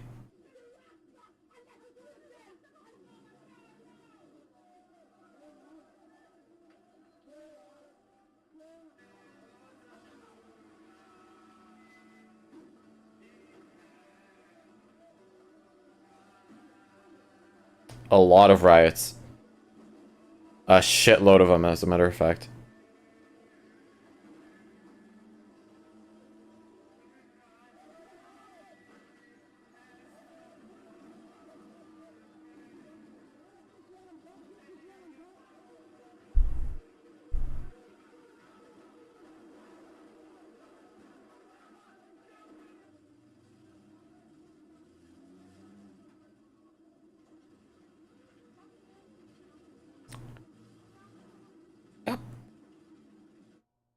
it'd be more believable if the characters themselves didn't feel like fucking VR chat players. Okay, but that doesn't seem to add up to me. I've read the entirety of the report, and despite various nasty things written about him, the report mainly summarizes that he's innocent. Well, I mean, most of the time, but why would people hate him so much for leading a supposedly not very successful and dangerous restaurant? I say that this man was just really unlucky when it comes to leading a big and ambitious restaurant brand. Bro, how can you guys be so stupid? You're literally part of the community. How are you? How do you not know how people hate him? How are you both just completely oblivious to everything Afton has done? I mean, he didn't know that he would hire some creeps earlier who would ruin his reputation by adding God knows what to the food. He also didn't know for a while that children were going missing in his restaurant, and even after learning that, he tried his best to help the missing children's parents, but they just kept rejecting his help offer. And even better, they were suing him, thinking he was responsible for all of this. But those cases, fortunately for him, ended as rejected because... Who the fuck are you, Vanessa Afton? No evidence against him was found. That's the most concerning part. I suspect that some nut job among the enraged community decided to play God. Started doing dirty things to put William and his company in a bad light, and wind up even more hate towards him. Now, I know that the report directly confirmed he's innocent. No allegations were proven besides the food quality one. But here's a funny thing. Most restaurant owners don't care about what they produce nowadays. They could just serve a turd on a plate and only get fined for that. And people seem to have no problem with it. But if it was William, oh God. Hard to imagine what could have happened. Just wondering why people would go after him. This fucking hand. I'm sorry, this is awful. I cannot take this seriously anymore. Sure, the very little bit that it showed human in the first video. Sure, yeah, I can very clearly look past that, but this fully lit. How did people think this was okay? Like, the quality of this is amazing, of course, but Jesus Christ, don't fucking animate humans. That's the main thing that completely removes people's belief in the thing. It's poorly animated humans. Poorly acted humans, for that matter. Mandela Catalog episode 4. Maybe it is because of that, remember that burger restaurant with similar looking animatronics. With the rabbit one as a main. I can't recall how it was named. The writing of this is actually really poorly made. Specifically this episode. Never mind. Something burger at Bond's thing, or something like that. Well, a few years prior, people after incidents with... Look at it. God, you look like a fucking doll. What the fuck is going on with your arm? Jesus Christ, how does that go past quality approval or something? Jesus Christ, make silhouettes, that'd be way better. Or do a Mandela Catalog episode 1 and 2. Don't show humans. That restaurant went nuts. Even episode 3, honestly. They saw that something was wrong in a similarly working restaurant with mascots and other child-friendly staff. They immediately started to blame the owner for that. Wanted to deliver justice themselves. But that case was a completely different thing. I highly doubt that would enrage people years later. There's also a presumably second reason. If you have no idea what something is about, then it's probably about the money. William was quite a wealthy man, but keep in mind that all of his fortune was obtained legally. For some reason, though, according to this survey, people widely referred to him as a wise guy and thief. And as you know, nobody likes thieves. Really? He drives people insane. Sharpens most primitive senses. Effective enough to ruin someone's reputation. Okay, so what do we do now? Who's to blame for all of this? Thank God they're gone. Unity? I guess we'll never know, but mainly, fault is on our side. We failed to solve this case. Yeah, the fault is definitely on your side to make me not want to watch the rest of this. Started to suffer. But at least we can do something to save William from widespread backlash now. What do you mean? We'll change William's identity and relocate him to a different federal correctional institute. Y'all are morons. Y'all are morons. Completely different person. We'll supervise him afterwards for a few. These guys are complete idiots. People say that the guy acts like a pedophile around their children, and that everybody in the town fucking hates them, and they're like, oh, no reason. Let's just give him a new identity and let him live his life. Fuck off. Weeks, see how he behaves, provide him with a bit of financial support, a new flat, help him grab a fresh start in life, and cut him off from his previous community completely. Go to hell. Everything's gone too far. But what if he reopens his restaurant and the same events happen all over again? Not possible. First, he won't have enough money to start such a business, and even if he does, I doubt he wants to play with family restaurant businesses ever again. Second, even if he wanted to start another family-targeted location, I doubt that stuff would repeat itself. Look, are you sure this is a good idea? Trust me, it's a foolproof plan. You're the fool, and there's no proof. Actually, no, you're the fool not looking at the proof. Dumbass. That man may be new in the restaurant industry, he may make mistakes, but he's not a kidnapper. He's more than a kidnapper, moron. He's a kidnapper, a kid killer, a kid cooker. And you're not looking at the fucking evidence. These characters are written so poorly. Oh my god. Remember the characters? Hi, Circus. Remember the characters in the first fucking episode? Even like the second one. The second one was even a little bit believable. But these ones are just fucking caricatures. This one is very poorly made. The first scene was amazing. Absolutely. The intro was insane. It was completely nuts. But this is just... ugh. Listen, at least it's not as bad as Giraffe Lord. Adam! Adam! What is it, Adam? I don't even remember anymore. Alan, I think. Alan! Oh, Alan! Alan, no! Alan! Oh my god, don't watch Giraffe Lord. Actually, watch Giraffe Lord so you know what I'm talking about. Anyways, back to 12 man. Should have spent a little bit more time and become 13 man. But you know, boop. Murderer, a poisoner. I interviewed him earlier, before the court session. He seemed very genuine and honest in what he was saying. And you seem like a moron. Doesn't actually. You seem like a. To the naked eye, you seem genuine as well.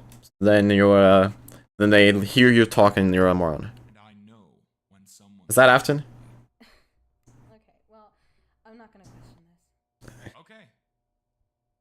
I'm gonna question how people allowed this. Bro, what the fuck is that? That's some...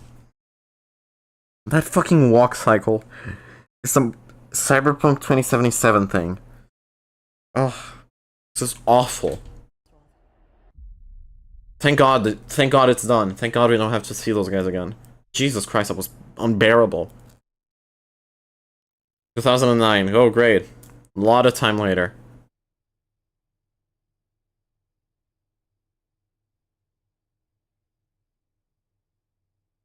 I was 3 years old. What was I doing in 2009? I don't even know. You know, outside of school. School? Was I at school at 3? I was in kindergarten, I think.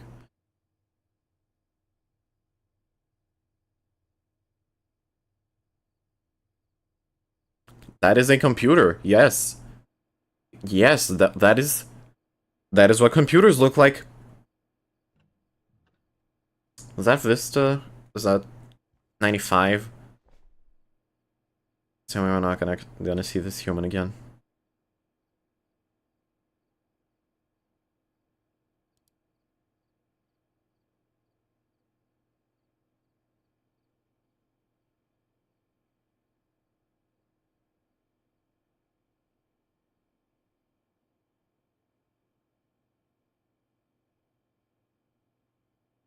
Yes, I will, Circus.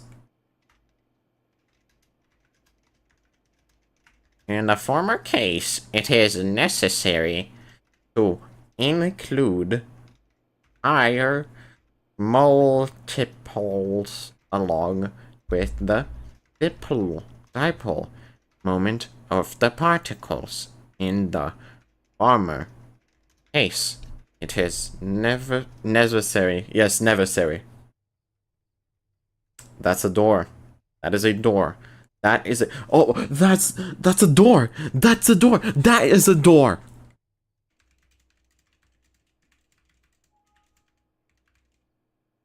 Mandela catalog the same.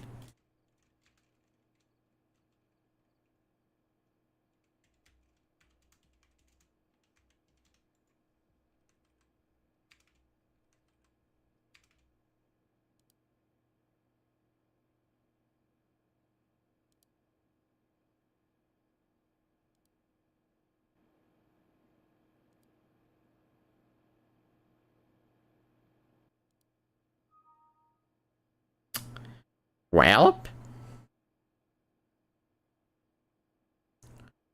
station to collaborate ultimate dimension. But I just heard about your recent problems with your urinary tract infection that essentially landed you in the hospital. And I hope you're recovering well right now. It feels like it's been ages since the two of us had a proper conversation with each other. And I was wondering in the future if we could just skip to Skype sometime in the future, because at the end of the day, where is the communication just sending each other emails with this shit? So anyway, yet again, I've stumbled upon something incredibly bizarre and disturbing. And I can't shake off the feeling that there's something very odd happening around us right now. And, you know, with those VHS recordings, it's just like seeing how common and similar to each of those other tapes are. Like, I don't know, man. It's just like, it's like a sting is going on. Anyway, last week, Harold, I went to a local flea market, you know, just skimming through some stuff. Not looking for anything for me and the wife, just, you know, curiosity, killing the cat again. And among the usual array of knickknacks and vintage items, I found a huge collection of old VHS tapes, being only 25 cents per tape. And according to the seller, most of them were just old movies and TV shows. very nice acting. And that one was the rare Star Wars 1992 Fox release VHS tape. Now, since the owner was not selling the tapes separately, and out of pure self-indulgence and nostalgia, and because I was a huge Star Wars fan when I was a child, I bought all the tapes for 25 cents per tape. And when I got home, and after watching the Star Wars... Jiggle Drive. The Google Drive link here is Jiggle Drive. That's incredible. The tape links here in the bottom of this. I went on to browse through the rest of the tapes because this is curiosity will kill the fucking cat eventually. This is barely watchable, dude. This is so. I'm sorry, this is so bad. Enjoyed them, they're fine, but when I finished checking out all of them, and I just Fucking move on with it. Jesus, is there more? Is there more than this, or just anything to do with YouTube and just video essays on stuff that's like lost media? Among about 43 of those tapes, I found 2. Don't care. Which I would say were different. And I decided to originally digitize them and send the contents over to you via Jiggle Drive. Now, please check these files as soon as possible, Harold, because they're going to be deleted. And if you value your sleep, Harold, do not download them onto your computer. I don't know what it is. I don't know if it's just me or not, but when I had those tapes lying around, you know, including the previous ones that I've shown you, I suffered from a lack of sleep thanks to those horrible fucking nightmares relating to those tapes. And wiping my drive clean and burning all those tapes in the campfire really relieved me from those awful nights. I don't know what it was, but it was just like, I think there's a sting going on. Or like an ambush, and we just so happen to be part of it, but we don't know that we're part of it, so... Just, again, please take care of yourself. Why is this so long? Cut some of it, bro. Just Jesus Christ. Finally, the tape part of the FNaF tape.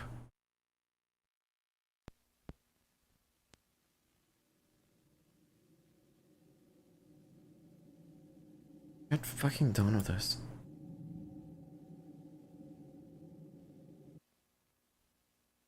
Covered audio recording 1. Who is that Wafton?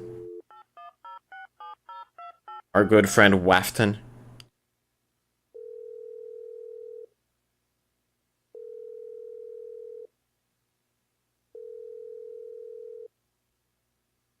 This is... Oh, just get done with it. Hello? Who the fuck is that? God damn it, Cole. Are you there? Carl. William. It's Wafton. I didn't expect you to call me this late at night. Wake up, Carl. I need you to listen to me. We're screwed. And I mean, really screwed. Wait a minute. What happened? You just woke me up. I just got in the mail from the food control and a call letter from the local police station. Some cook or someone must have talked. William, wait. Talked? About what? Just fucking wake up and think! Oh, no. You don't mean... Carl, since I trust you the most, I want you to listen to me, okay? I want you to do exactly what I say. I want you to get rid of any evidence we may have left. You're the only one who has these jars with worms right now. Drop the contents of these jars into the acid tanks you have in your basement. After emptying these jars, wash them, and go deep into the St. Juana forest, smash them inside a plastic bag, and bury them at least 7 to 10 feet down. Alright. Also, fuck. You know what? Screw the client. Take Cassidy out of the freezer, dump her into the acid tank, cut contacts with the client, and dump her as well. If the Federals get into your basement and discover her like that, we're gonna have more problems than I already have. It's not. You know what? I don't like this Afton anymore. So's 1 and 2, sure, yeah, Afton was... this Afton was really cool, not anymore. This Afton sucks. Don't like him anymore. Not very likely, though, but we need to be cautious. After you're done with erasing the evidence, get those tanks into your car and take them to our ditch place. You know where it is. Drive calmly and do not attract the police. They do not know about your involvement in my restaurant yet. So you should be safe, but still, just be alert. Okay. Wait. What about the restaurant money? What about our money? Calm down. Calm down. I have it, alright? I already took it. Go to my place. You have the keys for it. There's a box with 2 locks in my closet behind the plaster wall, which can be pushed to the side. I don't like it being part of the Bonsburgers universe anymore. They're just kind of hanging the entire story on it. Like, oh, they're just thinking of Bonds. That's stupid. Fuck off. Give you limited access to the safe. The codes for the locks are 1103 for the white one, and for the red one, it is going to be 4531. Again, that's 1103 for the white safe, and 4531 for the red safe. Take the money and keep it into your house somewhere safe. We're most likely going to be needing it in the future. Okay, alright, wait a minute. Where the hell are you right now? I hear running water in the background. This fucking signal's crap. That's because I threw my goddamn car into the river near the forest. I had to get rid of the evidence somehow. There were stains of the 3 previous packages in my trunk. And you know what I mean by packages. But don't worry about the car, though. Really? Afton's a hitman? Really?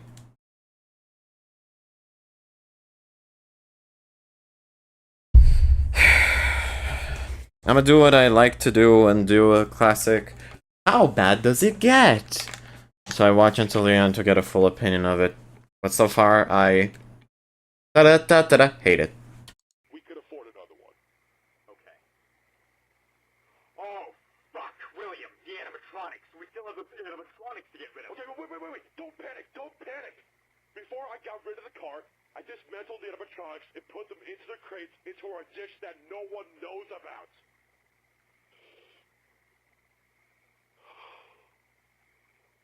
Since we have no other options now, I've been thinking for a while. I've read the letter carefully. I am wanted for food regulations neglect only, so that means I'm not suspected of any murders. If that's the case, I'm gonna go to the police station and turn myself in. What? Are you fucking insane? Calm your ass down! They don't have evidence I put those fucking worms in! Also, they do not know about everything I've done previously! They have no evidence. All right? Scream, William. That's helping your case. We can do now. If we flee, the whole state's gonna be after us. I'm doing this to focus all of the officials' interest on me, so you can keep the business alive for a while I'm gone.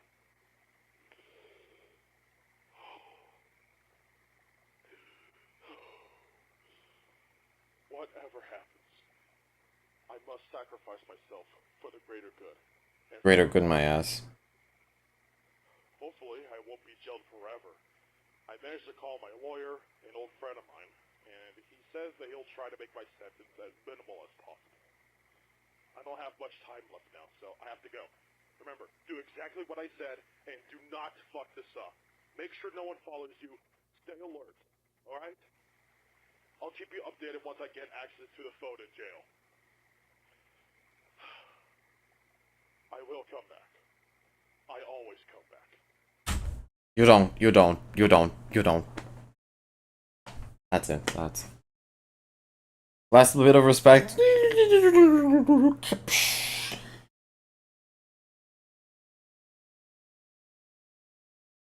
Like, making a reference to Bond's Burgers once, cool, sure. But hanging your entire story on someone else's story, when it's not connected to it, it's just like, oh look, this FNaF universe, it takes place in the same universe as that, but it's the same city as well.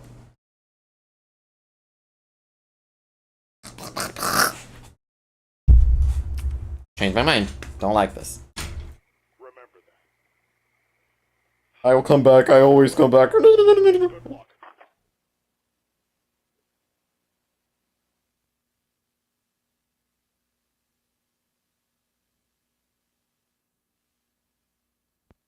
Two hours later.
Wow, isn't this super cool, guys? Don't you wish the tape ended literally fucking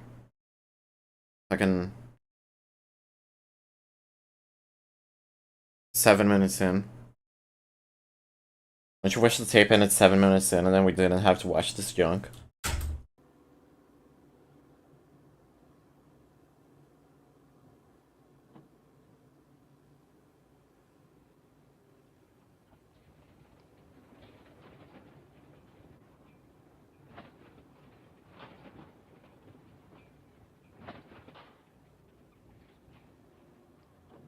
Gotta move on. Gotta move on. Come on, Thompson. Get a hold of yourself, man.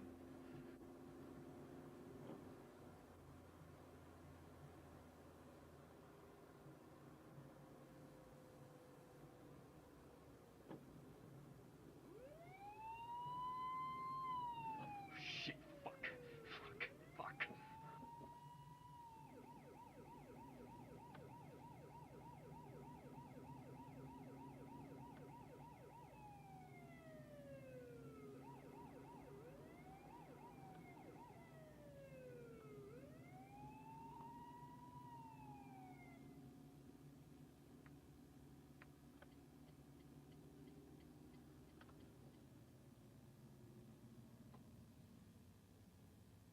Okay, calm down. Calm down. Calm down. Calm down.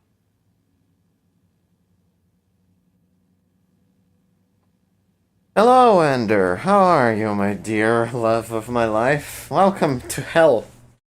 Welcome to hell. I am in hell. This sucks. This is really bad. The first 2 episodes were great. If it ended at 7 minutes, that'd be amazing. But nope, it kept going, and it's garbage. I'm just trying to see if it gets somehow worse as I go. I'm suffering. I'm literally on my phone right now. That's how little I care about this.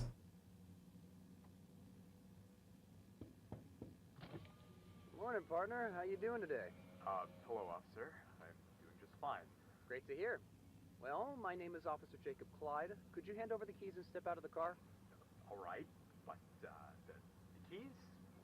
Why? It's just a safety precaution. Normal control procedure. Don't worry. Okay. Fuck it. All right, here's the keys. Let me just step out of the car real quick. Alrighty, take your time. Is this camera rolling? Oh, yeah, no, I'm just recording home video of me driving. I've always loved driving down this way, and I really like to watch the footage on this road for special occasions at home, you know, when I want to relax. But don't worry, I have no intention of showing this to the public, though. Just for private use. It's all good. It's okay, I'm fine with that. You can record my actions all the way you want, unless you intend on showing this footage to the public. No. Can't tell if this is a human or if this is another one of those shitty 3D models. Fully understand. Okay. License and registration, please. Yeah. It's a poorly acting human. Thank you. It's a poorly acting human, of course. What if I just called you Carl? You can call me Jacob in return if you want. Sure, I've never interacted with such a friendly officer before. Okay. Have a good sleep, honey. I'll good night. And I love you so much too. Have a good night. Though I'm surprised. So. Nah, I just want this to be sort of a short and friendly conversation, you know? But I should really get to the point. God, just get this over with, please. No, I couldn't tell you. So in case you didn't know, first, take a look, please. What the fuck? In case you didn't know, first, take a look, please. Huh? You've exceeded the speed limit about 10. Okay, so it wasn't a poorly acting human. It was actually a 3D model this whole time. Wow, congratulations, Squabble Cop. You fucking tricked me. I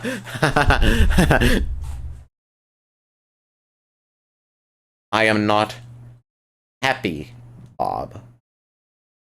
Not happy. Miles per hour, and second, your left rear light went off. Gee, really? I've always driven the same route, and the speed limit back there was always 60 miles an hour. Yeah, unfortunately, the officials decided to change the sign on the entrance to National 54 not even 5 days ago, so now the speed limit is 55 miles per hour here.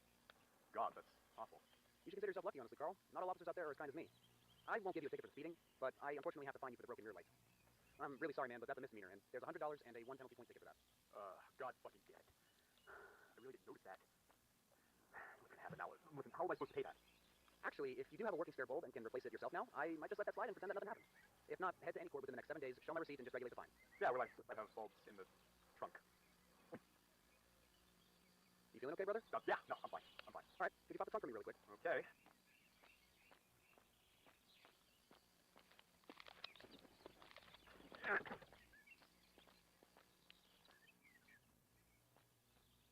Quite a large tank you have here. Can I see what's inside? Oh, yeah, sure. But just be prepared for a god-awful smell. Listen, I was disposing some old meat from my store, right? And I tried dissolving most of it in hydrochloric acid, but there's still little bits and pieces of your old lamb inside, so it's not gonna smell very good. That's quite a bizarre way of disposing old meat. I'm not gonna lie to you, you kind of surprised me. It's like movies with dead bodies. Am I right? My God, bro. What the fuck? Show me your hair!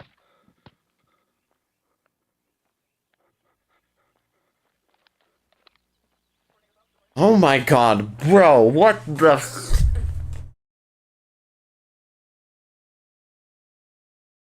What the fuck? What the fuckity fuck? Look at this shit. Oh my God. This is painful.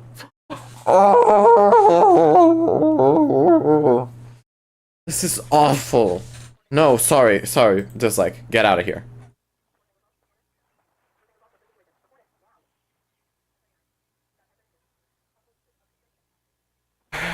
Well, would you look at that? In the car. Wow, we.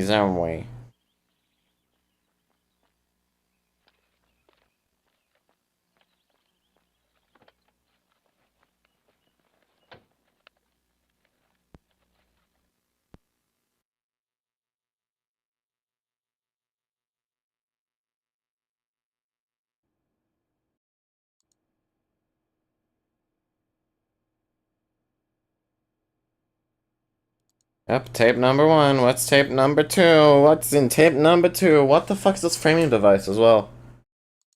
What an awful framing device. What's in tape number 2? What's in tape number 2? It's him again.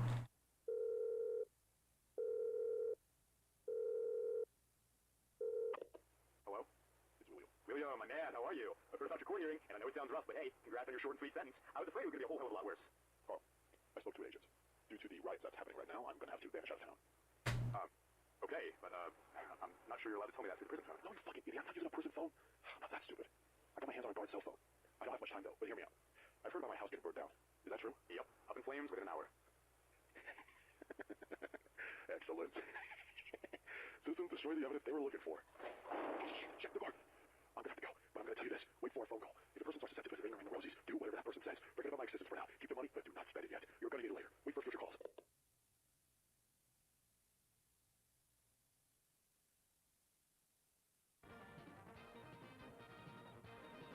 I am so happy right now. Toothbrushes can't go. You can't buy better cavity fighter name. It tastes great. She's right.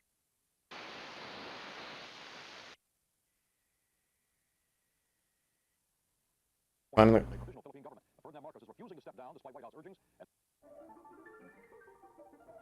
This is True Point 1 Television, Channel 12, Bellwood. Freddy's. Dancing all night? Not if you know how important your beauty sleep is. And only Estee Lauder can give No. you sleep every night. It's called Night Repair, an exclusive complex of ingredients that cannot be duplicated because it's patented until the year 2001. It helps enhance skin's natural repair process, so even sleeping beauties can wake up to younger-looking skin. Night Repair, now at all Woodward and Lothrop stores. The big game's tonight. How do you start them off right? Chef Boyardee beef ravioli. Sure, they love it, and it's good for them, too, because we use the good ingredients you would. Thank goodness for Chef Boyardee. Thank goodness for Chef Boyardee. Some women know how to live. Thank good for Chef Boyardee. Oh my god, just get this over with. This is awful. This is awful. Finally, Jesus. That took fucking 44 minutes. Subtract 7 from that. Fucking subtract 7 from that. How much it took? 37, right? 30 fucking 7 minutes. To get the other point. What's the puppet there like that? Security breach music, really? You might be wondering, is this place real? It is, and it welcomes you. Welcomes everyone.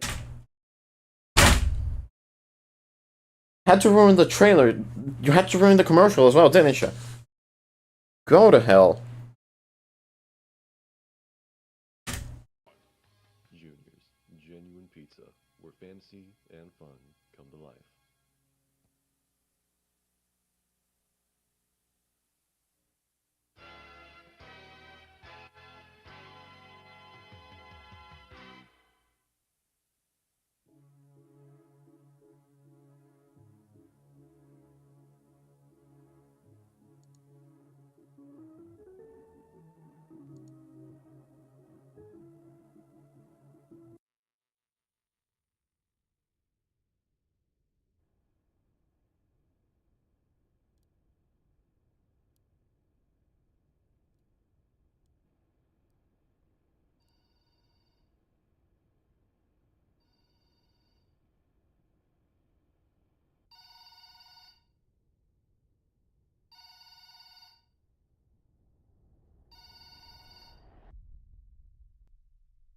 I do not want part 2.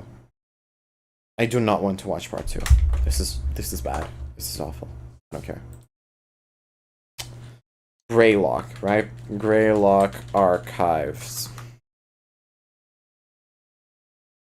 Greylock. Going to the bathroom. This it? Greylock. Yep, the Greylock tapes. Pretty sure I watched like the beginning of these on the channel or something back then.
So, Greylock archives, the Greylock tapes, rather. Sorry, I'm stupid. Let's fucking just play it. Primary systems online. Culinary? Meeting sequence complete. Emergency shutdown protocols disengaged. System was offline for time code error 106. Contact technician for assistance. Yes.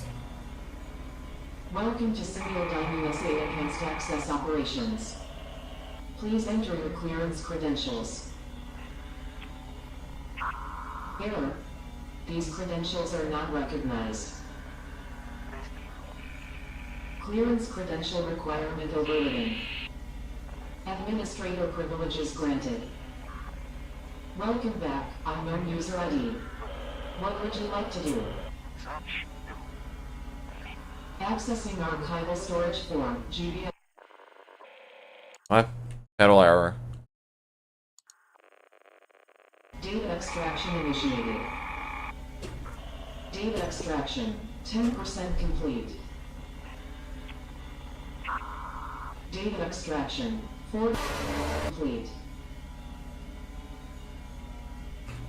I have high expectations for this thing. Data extraction, 80% complete. Data extraction, complete. Actually, my expectations are in the gutter now. All data extracted to error, no. Dear believers, when men pursue evil, it is evil that they will find. Mark my words, there is no good that can come from the pursuit of darkness. Let me read to you, dear believer, the words of the late brilliant Charles Spurgeon, who discussed this at length in a sermon all the way back in 1864. He said, quote, our adversary, the devil, that is a road. Yes. This Local 58, this ain't. by our Lord Jesus to pray, do not lead us into temptation, but deliver us from the evil one. What we are taught to seek or shun in prayer, we should equally pursue or avoid in action.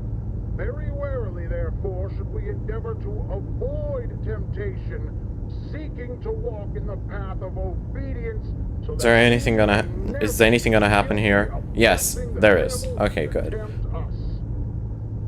After watching Juniors, I was just expecting the 4 minutes to be absolutely nothing. Thicket in search of the lion. We may pay dear. Okay. Is that snow? Is that rock? Who knows? Honestly, people are really hyped about Greylock, which makes me incredibly suspicious of it. Whoops, be right back. Up in a second.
Did it really lag again?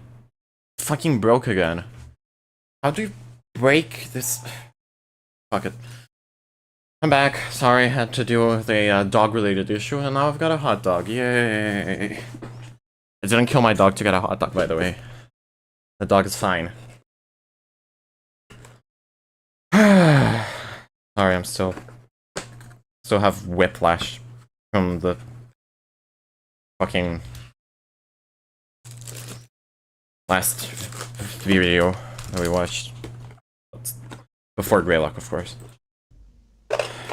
Anyways. Yes, that is a forest. Very foresty.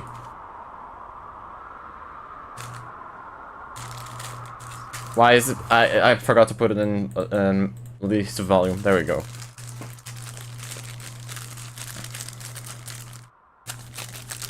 Ooh, blood. How spooky.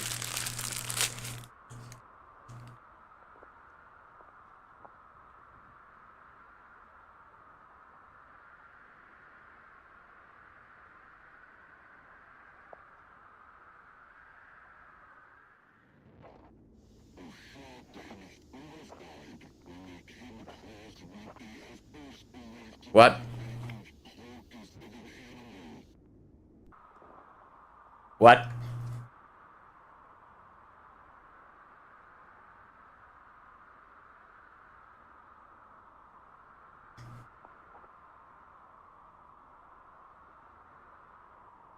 Am I supposed to see anything?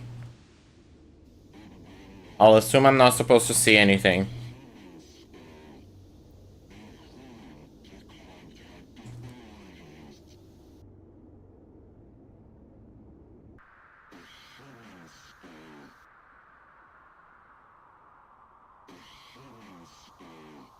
A human skull, I think it's saying.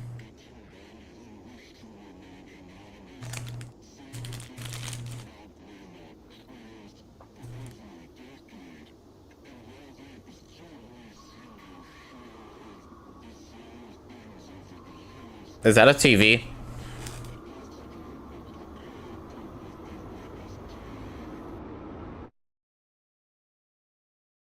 When we will come face to face with the devil himself, whether we intended to or not, dear believer. We are drawn to him by our own hearts. In Matthew chapter 15, verse 19, it says, "For out of the heart come evil thoughts, murder, adultery, sexual immorality, theft, false witness, slander." That is a road, yes. There is a shadow nested deep, deep within our hearts, within our minds. Speaking of shadow, there's a shadow creature in the back there. Hello. The devil is gonna call to those depths, dear believer. And though you may tremble, Is it moving? I think it's moving. you should make it easier on yourself and accept what it is that he bestows upon you. Okay.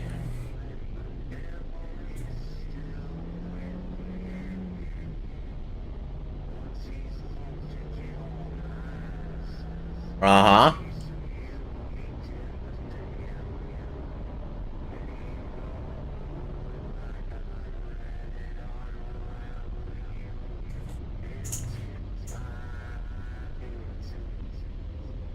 A bridge? Question mark? I am so confused right now. I think that's the intention, but... Oh, yep, there we go. Orientation protocols, yay! Unauthorized viewing of this tape is prohibited. Discard it immediately. Viewing of this tape is prohibited. Preconditional protocols and orientation video. Tape TF1, Unit 13. You've got to be fucking kidding me.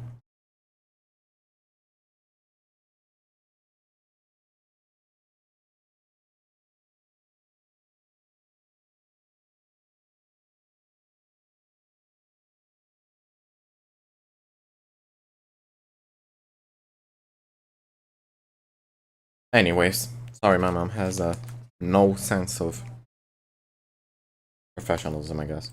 Video system as part of the United States Army and Project Stargate, created in partnership with Semiodyne USA. Mm-hmm. On behalf of all of us here at Unit 13, congratulations on your selection as one of our testing candidates. Hooray! You likely have a lot of questions, and this video is designed to answer them all. Okay. First, let's go over some background information to provide you with the crucial context you need for a full understanding of what it is we're doing at Unit 13. Okay. I'm sure you've heard plenty of rumors surrounding what it is that we do, but we are willing to bet that most everything you've heard is wrong. Being a highly confidential part of Project Stargate, which you've already been briefed on, Unit 13 studies a revolutionary and promising area of parapsychology. Parapsychology? If you're unfamiliar with what thought forms... Oh, right, I remember this. You're in the majority. So, what are thought forms? Through the ages, occultists and spiritualists, Tibetan monks to theosophists... Yeah, I started watching this. ...creation of what is sometimes referred to as a tulpa, otherwise known as a thought form. Huh, wait, Tulpa. That's literally the one in, that's literally one of the classifications in, Anomaly Watch. A thought form is the manifestation of a person's will, emotion, or other deeply psychologically energized state into a semi-physical form, existing as not only an extension of the person, but as its own independent and sentient entity. Thought forms are also able to be witnessed and experienced by third parties, and are not limited solely to the person who developed them. Thought forms have been formed to serve as familiars, companions, or even friends to those who conjure them. According to key literature, thought forms can be intentionally formed by a single person or multiple people, though they can be unintentionally formed as well. But they are always manifested through the deep will and focus of a person in a considerably heightened state of connectivity with their own consciousness. Traditional thought forms can vary widely in their level of influence in the real world. While they usually take physical formations eventually, their earliest stages are more apparitional in nature, with brief manifestations, though most often remaining as an unseen essence, much like a phantom or a ghost. At this phase, thought forms and ghosts are very similar in a number of ways. Individuals can make contact with them through communication devices, such as a Ouija board or through EVP sessions, while the Incredible. may respond through moving objects, manipulating electronics, or even speaking words and short phrases. Due to their striking similarities, a current theory established by Unit 13 suggests that what we know as ghosts may not be as common as we once believed. Rather than a deceased person's energy being left behind after death, it's possible, and indeed likely, that these paranormal entities are actually thought forms that are unintentionally created by those individuals that the deceased has left behind. Which would explain literally everything about horror, paranormal horror, which is very cool. Kind of like what Cabin in the Woods did, explaining horror in its own way, which applies to everything. Time in deeply emotional states, where their mental capacity is largely occupied by a powerful focus on the departed individual. In other words, as these are the ideal conditions from which thought forms are born, people may very well create their own ghosts and hauntings. However, as more time and energy is invested into the development of the thought form, they begin to harness more influence on their environment, until eventually exhibiting a semi-permanent physical appearance, and, in due course, becoming as tangible as a living creature. How interesting. Unit 13's interest comes in. We've sought to answer a very important question. Can thought forms be created in a manner that would benefit American society and help keep American citizens safe? Unfortunately, the practice of intentionally creating a thought form by traditional methods would undoubtedly take years and years of devout mental training. So, Project Stargate has enlisted a world-renowned authority in thought forms, a man named Dr. Bernard Hayes, to oversee a number of the operations related to Unit 13's work. His participation has been invaluable and has brought fruitful results to the project. Due to Unit 13 and Semiodyne USA's combined efforts, bringing together some of the most prestigious minds in the world, especially in the sciences of the human consciousness. When does it take place? Technology and engineering methods, we've created a groundbreaking, proprietary invention. Introducing the Thought Form Manifester. The thought form manifester is able to create truly independent and self-sustaining thought form entities from the minds of select, willing participants, being that they Also protects him from the sun. Creates a very nice shade. come from the deepest recesses of the human mind. Thought forms can appear in virtually any configuration. They could look like a person, an object, an animal, or even something as abstract as the physical representation of an emotion. That being said, it's recommended to brace yourself before touring the thought form chambers, as thought forms can also take on appearances that could be considered disturbing, like a creature one might... Ah, God. There's no reason to be afraid, however. All thought forms are docile by nature, and while they may look more... Oh, yeah, sure. And though they are capable of making physical contact, they pose no threat to humans. Once your session... Oh, yeah, for sure. Manifester is completed, your thought form will be securely transported directly into a containment chamber. Thought forms are unable to pass through the barrier of... The poor creatures. Causing you any issues. There are some very rare potential side effects that may result from your session. These side effects include increased tiredness, loss of balance, dizziness, insomnia, vomiting, episodes of temporary amnesia, and mild hallucinations. These side effects, if present, will clear up within 72 hours of your session and are simply signs of your brain recalibrating to the real world. It is recommended you refrain from driving or operating heavy machinery for 72 hours after your session, even if you experience no side effects. None of these side effects should cause you any harm or overt stress, and former testing candidates who have experienced these side effects reported that they were very mild and merely a transient inconvenience. With all that out of the way, we are looking forward to your participation with Unit 13, and your time in the thought form manifester has been scheduled. However, there are several required mind exercises as a part of this video system that must be completed prior to your scheduled date in order to prime your consciousness and ensure the highest quality results. Please enter the video cassette labeled TF2, waking your subconscious. TF2! Holy fuck! Dow, dow, dow, dow, dow, dow, dow, dow, dow. Sorry, I don't think I made... Did I make this joke the first time I reacted to this? Probably did. My humor hasn't changed since. I am curious though. This is a nice world building, but they can fuck it up really easily. Ask the smile tapes. Now, this is the end of this. Also, I'm eating potato chips, kinda. Oh well, this is the one that I didn't watch. Yeah, this is the one that I didn't watch. Hooray. New shit. Let's go. Door, windows. Ooh.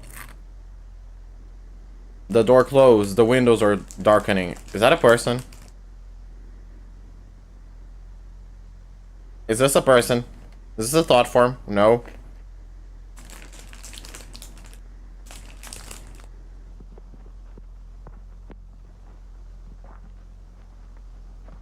Can't wait to find out what the fuck thought forms had any connection with the first two episodes. Yes, that is a window. Nice observation. That is how windows look like.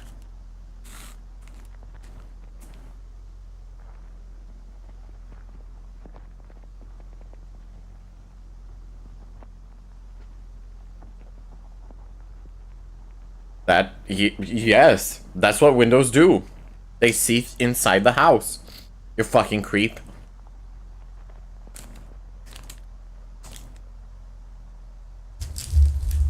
Don't you guys love when the reactor just says what's in the screen?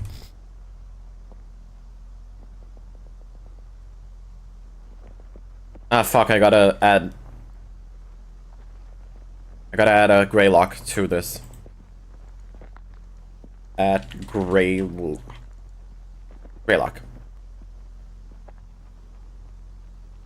There we go.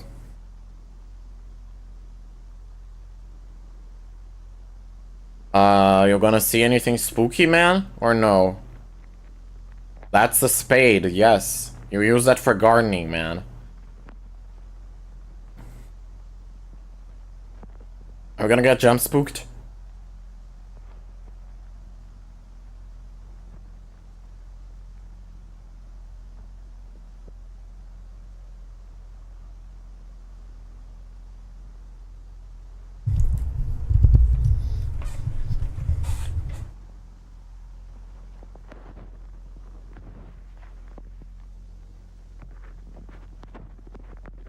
Holy shit, is that a dick? And by that I mean a deck, you know, with the...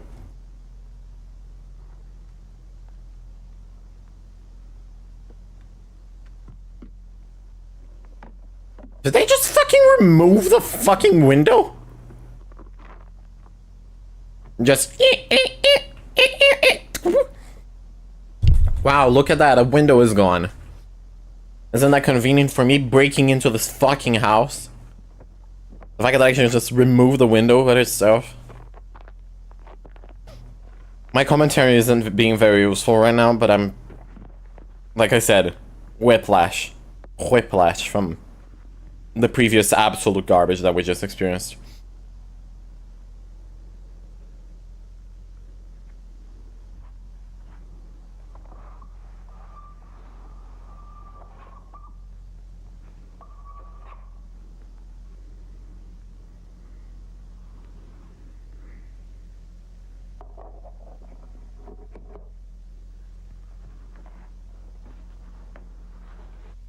Congratulations, you're inside the house.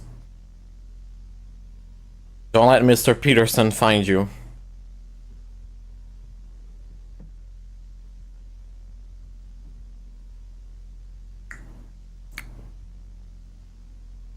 So, what's the deal with this tape series?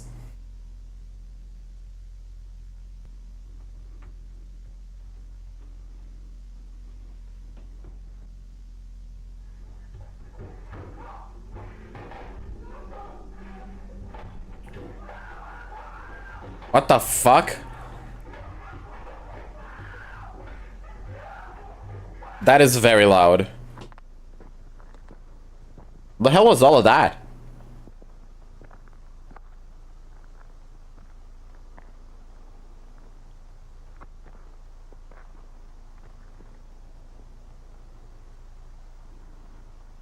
Moon.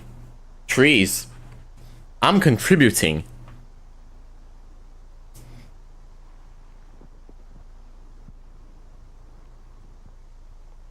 This is very confusing so far. Like, incredibly confusing. I'd like to thank my producer, my writers, my director, Max Hartman? my friends, and you, the ordinary people who made me what I am today. Max Headroom premieres at Max Headroom, that's it.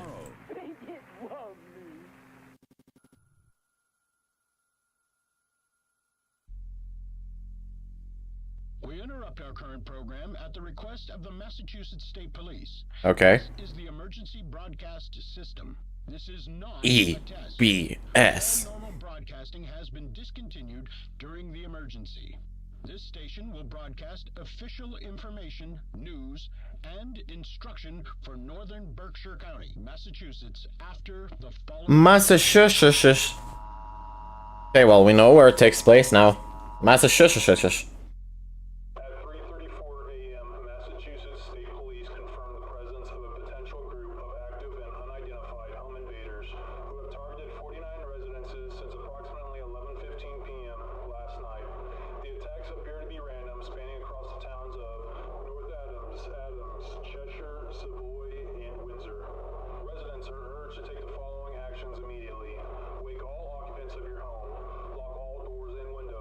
Mm-hmm.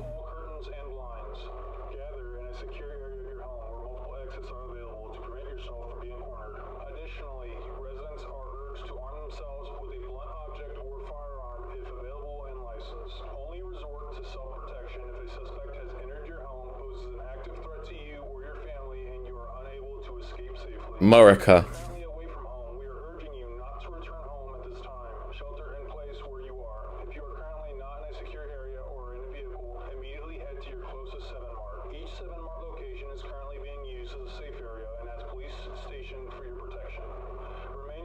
secure your area until the threat has been resolved. Police are currently unable to determine a physical description of any of the assailants involved in these attacks. It is strongly advised you do not open your home to anyone you do not intimately recognize. Do not attempt to search for or engage with any suspects. The suspects are considered armed and extremely dangerous.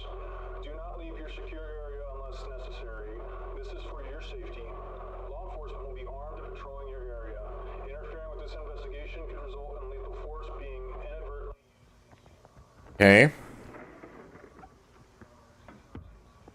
Well, are those tulpas then? Thought forms?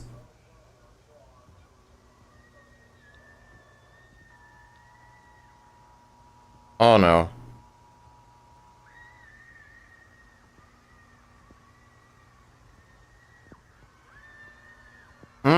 How terrifying. Gotta love the screams of the damned.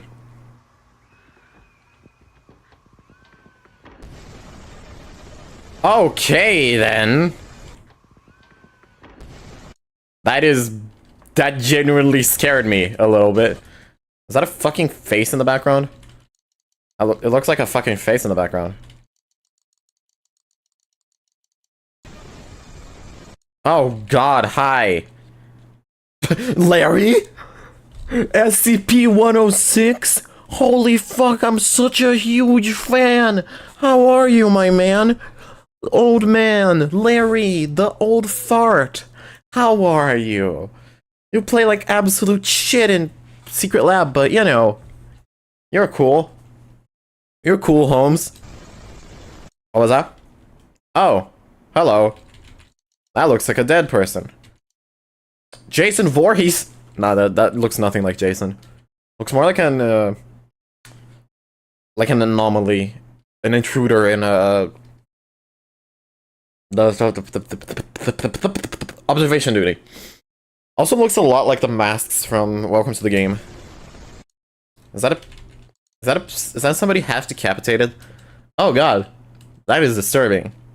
Yeah, it looks like somebody has been half decapitated. Sweet, love gore. Not here, not now, not anymore. Well, hello again, Tiffany. Oh, hi Wanda. Nice to see you. WandaVision. Listen, man, I'm tired. It's 10 p.m. here. See you too. No dad this time. No, unfortunately, he couldn't get off work today.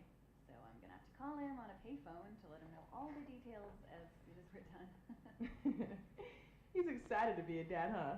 Oh, yes, he certainly is. We both can't wait to be parents.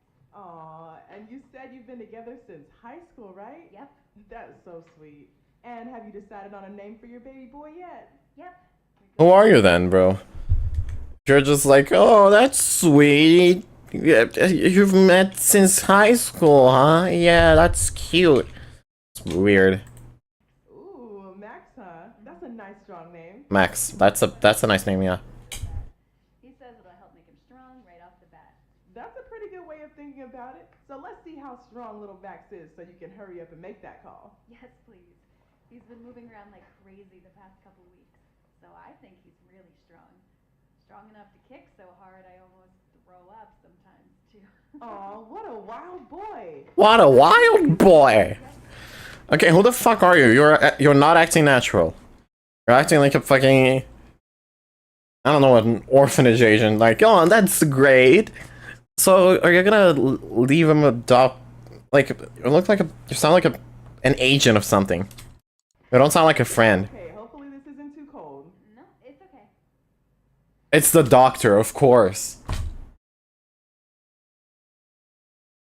Yeah, they didn't sound like a friend.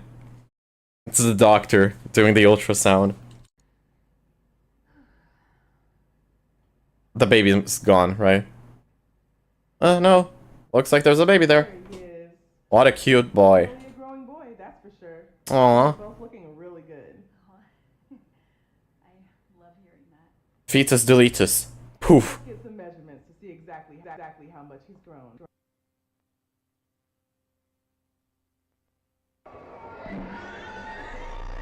What the fuck?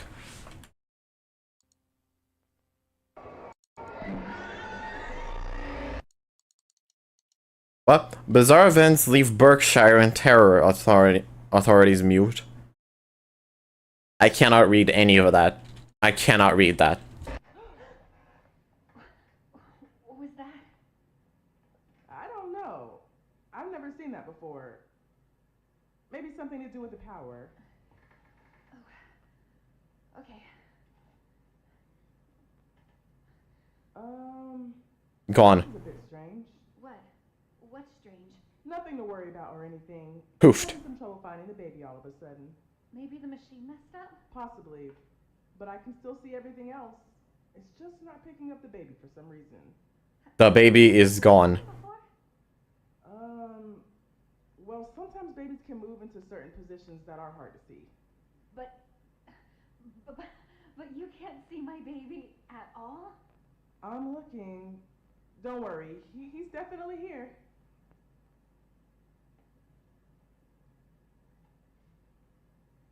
Thanos snapped, bro. What? Why don't we just see if we can borrow another machine, okay? There has to be something wrong with this one. I'll be right back. Fetus, deletus, yeetus. The topos are like, yeet. The worst part is, this is actually a sort of known horror at this point.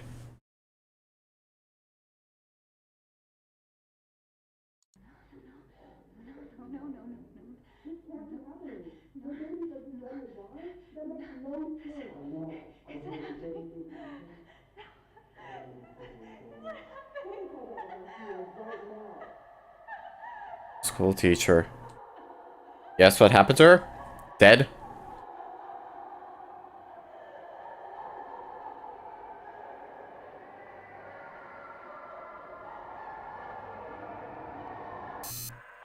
Uh-huh.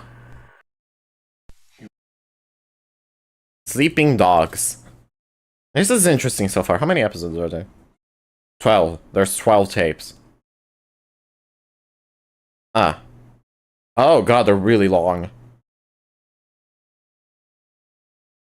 I'm most certainly not gonna watch all of it, but yeah. Humanity has fought tirelessly past through a great many trials into 1840 to achieve but one singular goal. A goal that countless men have withered away and dying in pursuit of, leaving their towers of work behind, to be climbed upon by coming generations. Higher and higher they ascend, so that we will at last reach the one called God. And there, on his apex of infinite knowledge and power, we will approach and look him in the eye as an equal. What?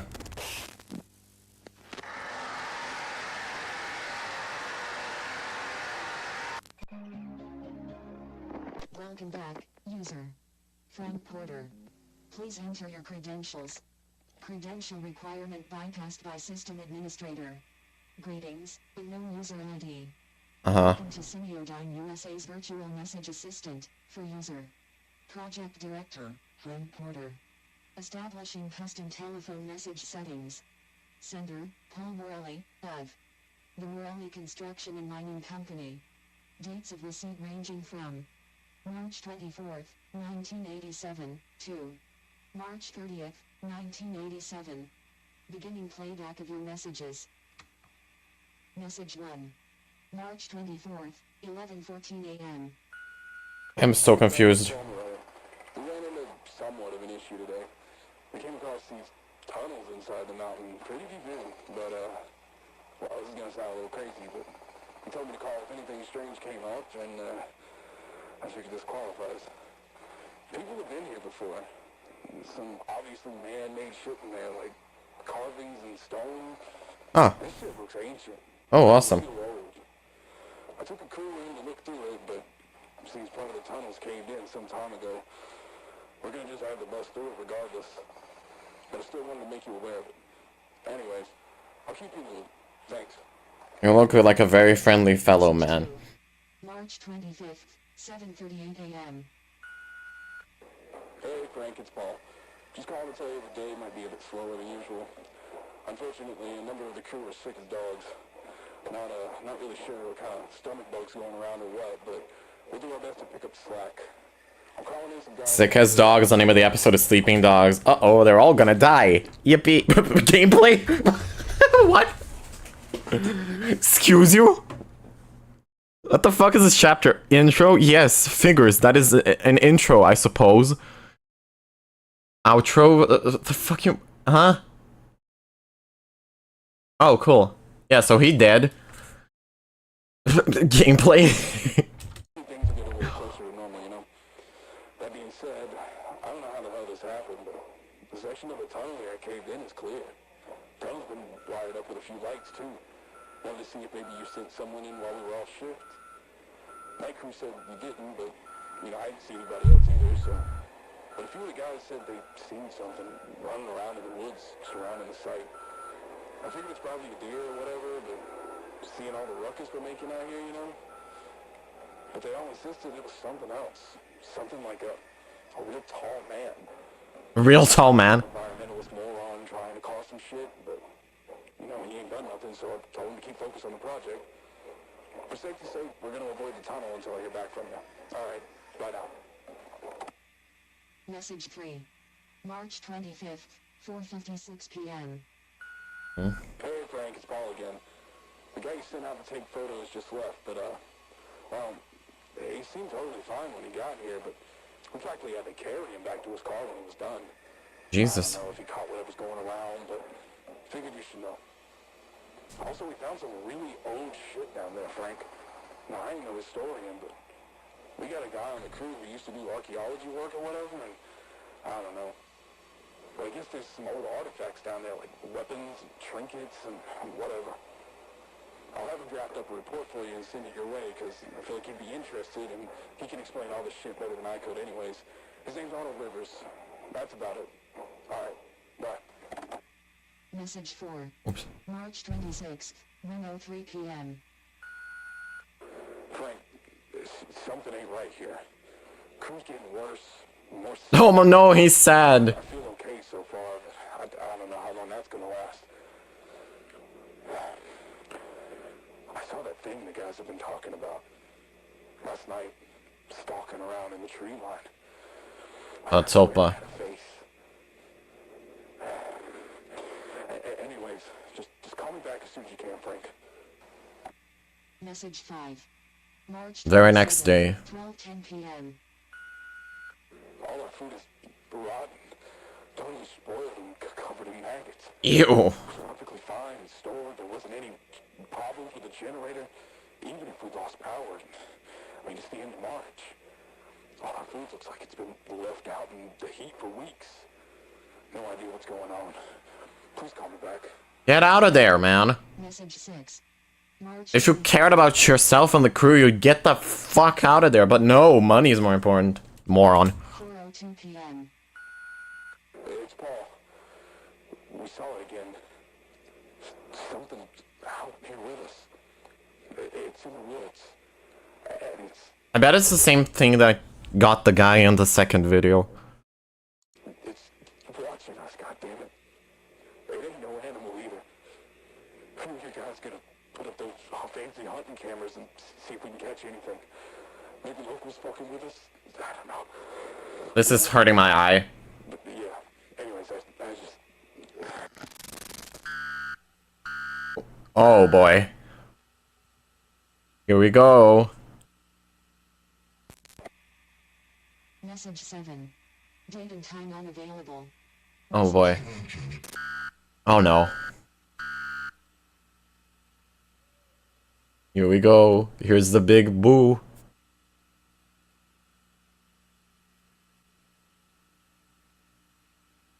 Looks like must have been the wind. Message 8. March 29th, 10:13 p.m. Frank, it's Paul. Holy shit, well, a lot of the crew here is sick now, and some are, like, unresponsive. We tried emergency contacts for them, but now they just keep ringing. The phones, they just kept ringing and ringing and ringing. Nobody picked up from any number we tried. Get out of there! No answer machines either. Made a call to the hospital and same thing. Just ringing. Just tried 911, still nothing. I figured the phones were fucked up, but the machine actually picked up.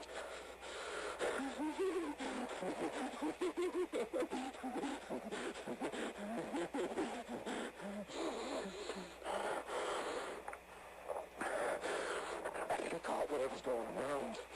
My skin, it feels tight. A lot of pressure behind my eyes. My teeth feel like they're humming, vibrating. Oh god. You know what? This all started when we came across that tunnel. I feel like I need to figure out what's down there. You are gonna die. Whatever's down there could help my crew. You are gonna die. I feel like something really bad's gonna happen if I don't go down, so... Something really bad's gonna happen either way, man. You're fucked unless you leave. But we all know he's not gonna leave.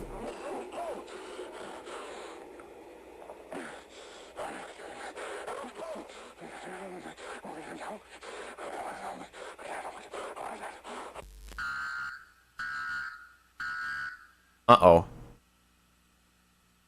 Uh-oh. Uh-oh.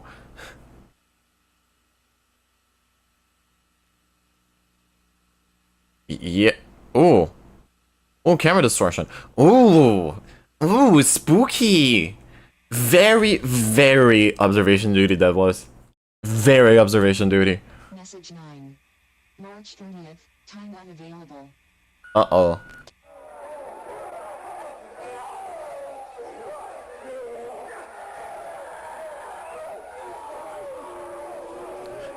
Rejoice. The hour of joy is upon us. Oh. Sweet. Gouda gravy me.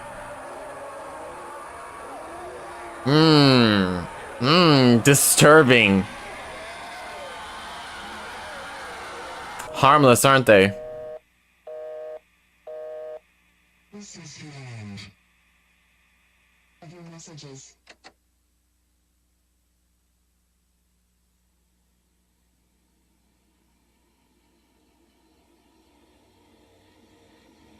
Something weird's going on in the darkness. I don't like it. Uh-oh. Oh, hey. Authorities continue to investigate the recent crime wave that swept across northern Berkshire County, left many of its residents in a state of anxiety and panic. It was 2 weeks Illuminati ago news. the emergency broadcast system was engaged to warn residents to secure their homes due to the activity of a group of individuals who had been targeting and breaking into people's homes. Authorities have since confirmed that the attacks were, in fact, part of an organized criminal effort and have been attributed to a local anti-American militia group operating out of western Massachusetts called... Police have made numerous arrests... Called nothing. They don't have a name.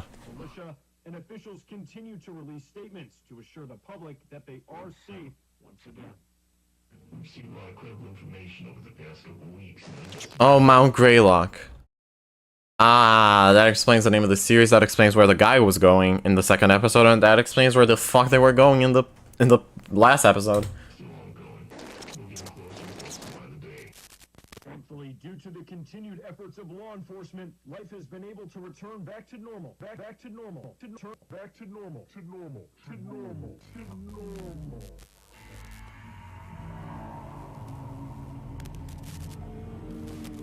Back to normal, yeah, sure.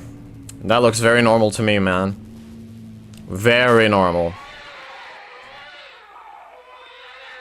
Oh, God. Back to normal for residents of Berkshire County. Ah. Liar. Liar, liar, your pants are now on fire, motherfucker. Is that it? Where was the other spook? Back to normal for residents of Berkshire County. What was that? Photo caption. Engaged couple Alex Marsh, 28, left, and Tiffany Crisaldi, 26, right, sit together as they discuss, Oh no. The loss of their unborn son. Oh no, that's the couple from that one video. What was this? These events are only the tip of the iceberg, says Jim Milgram, a former police officer who now works as a private investigator and hosts a radio show centered around government transparency and accountability. There are horrifying reports of people, healthy grown adults, becoming deformed, growing extra limbs, teeth growing out of their scalp, people developing severe mental conditions, or even sicknesses doctors have never seen. Okay then, that sounds lovely.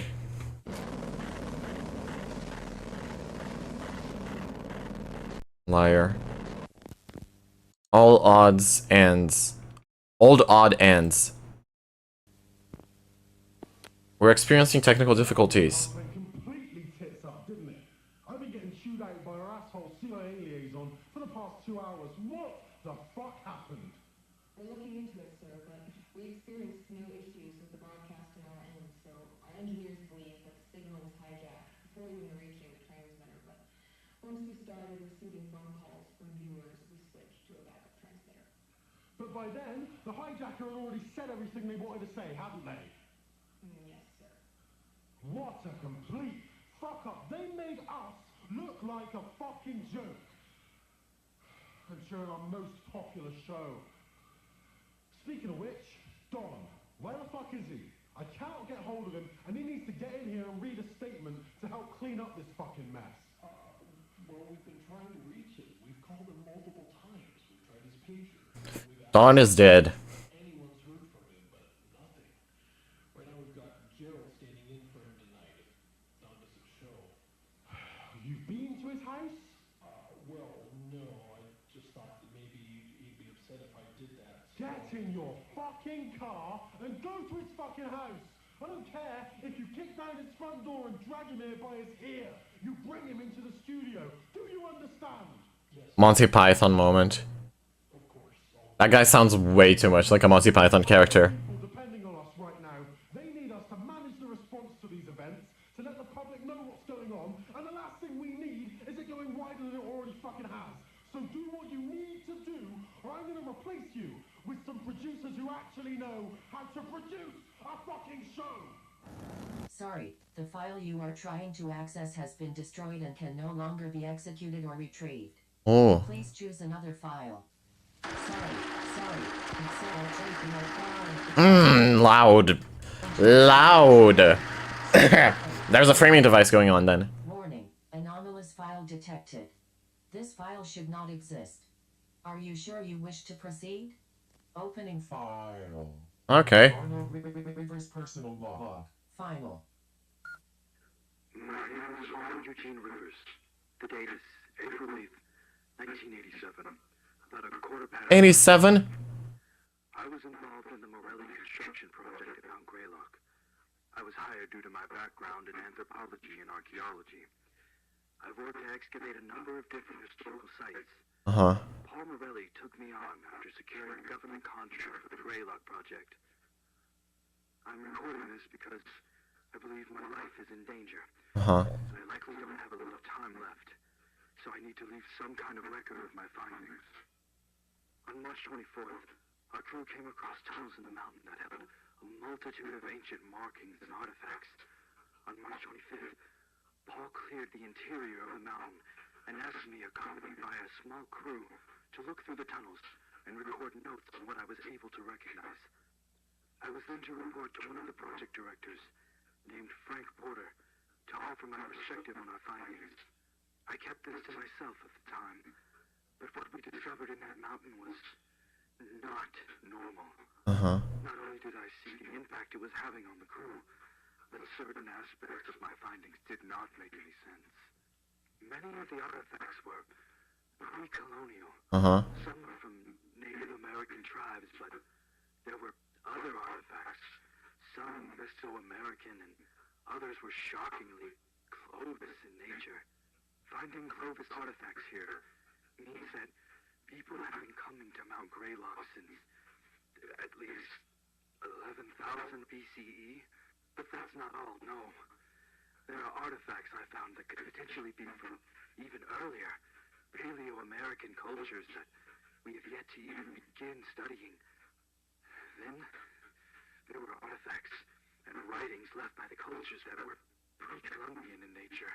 Transoceanic contacts prior to Columbus reaching the Americas has always been largely a theory, but the artifacts in this mountain, they prove it. Ancient Chinese, Arabic, Indian, Roman, Spanish, Viking, even ancient Greek and Egyptian are findings that they alone would change world history as we know it today. I'll admit, the anthropologist in me was thrilled. I couldn't believe what I was seeing. I figured it had to be a hoax, but I'm confident that it's all authentic.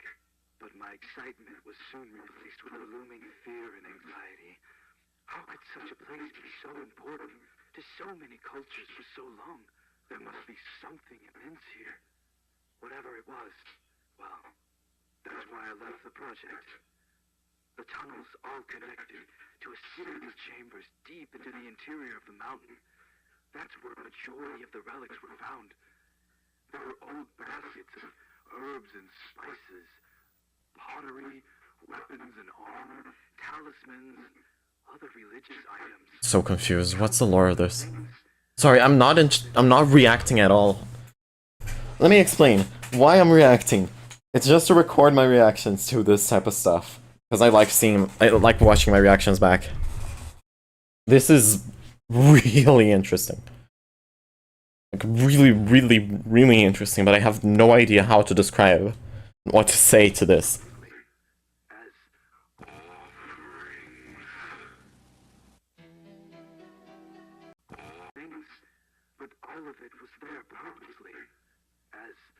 Everything was put there as offerings. Offerings to what? The cosmic mysteries. You'll look into the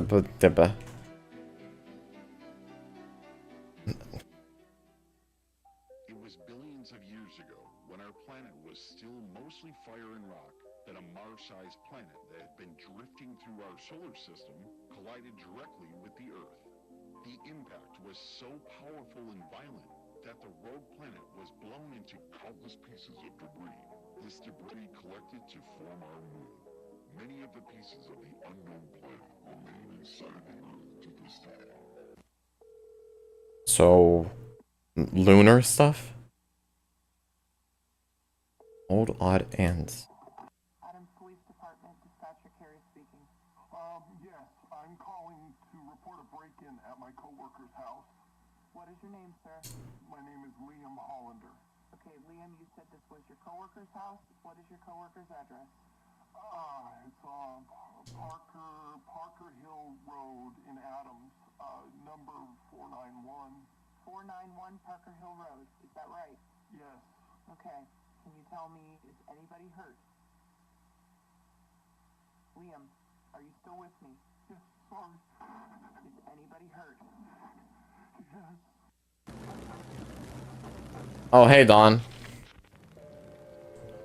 What the fuck?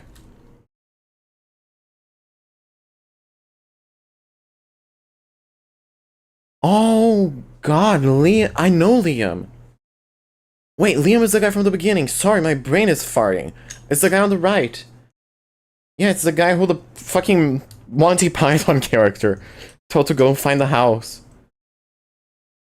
And this is him. What appeared in the broadcast was actually his fucking death face. That's disgusting. Oh my god. Then I witnessed many altars constructed out of the mountain stone, along with evidence of mass animal and human sacrifice. And the carvings in the walls of these sacrificial chambers, I couldn't recognize a single familiar symbol, and it made me sick to even look at them. Let me be clear, I am not, nor have I ever been, a religious man, but there's something in that mountain. Something people of countless cultures over the history of our planet have been worshipping, but I don't know why. But I can I could feel it. It was like being trapped in a fever dream. I swear I could hear a voice, and even felt compelled to go further, to speak to whatever's down there. I am really confused then. Like, is it something religious? Is it something viral? Is it something cosmical? Or is it something paranormal, like the Tulpa things led us to believe? This is all so confusing. I love it, by the way. I'm loving it so far. But wow. I haven't been right since. I keep hearing this droning in my head. Ceaseless, all day and night. I can't sleep. Just droning. Always droning.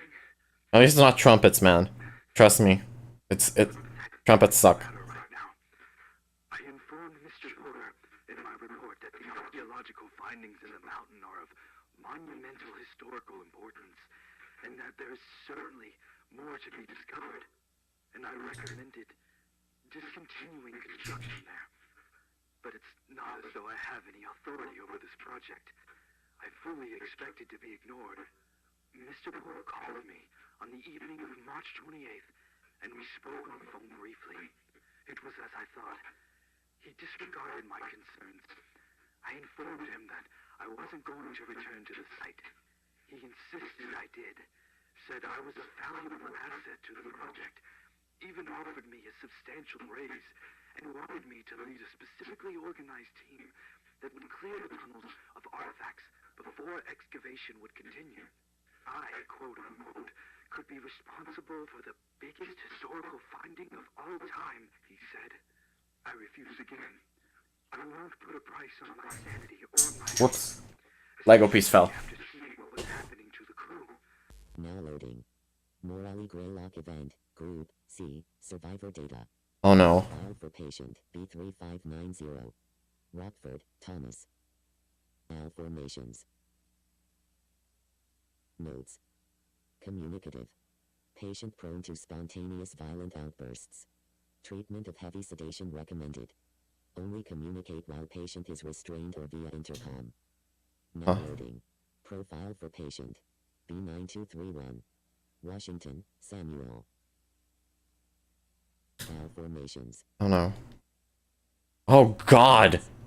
Communicative. Patient suffers from constant state of severe paranoia and delusions, resulting in unpredictable violent outbursts. Standard treatment ineffective. High-dose xylazine is recommended. Only communicate while patient is restrained or via intercom. Now loading. Profile for patient. B6670. Herrera, Ramon. Most Latin-looking man ever. Oh, Jesus, fuck! Uncommunicative. Patient appears to be in catatonic state. Warning, patient may sit up very suddenly, without provocation, to projectile vomit at any staff in area. Patient's vomit is extremely corrosive and emits nerve gas. All treatments ineffective. Studies must be conducted with full anti-corrosive gear and air purifying respirator equipped on all staff involved. Now loading. Holy shit. Profile for patient. B8816. Fleming, Charles. Malformations. How's it gonna get worse? Notes. Honestly, the previous one is worse, I think. Warning. Patient will attack on sight. Do not interact. Immunity to pain. Patient exhibits cannibalistic tendencies. All treatments ineffective. Immediate euthanasia recommended. Oh god. Profile for patient. Honestly, it is probably better for the guy for euthanasia. Jesus. B4041. Oakhurst, Scott. What's this one gonna be? Ah, god. Communicative. Communicate with caution. Warning, patient actively pretends to be benevolent and friendly.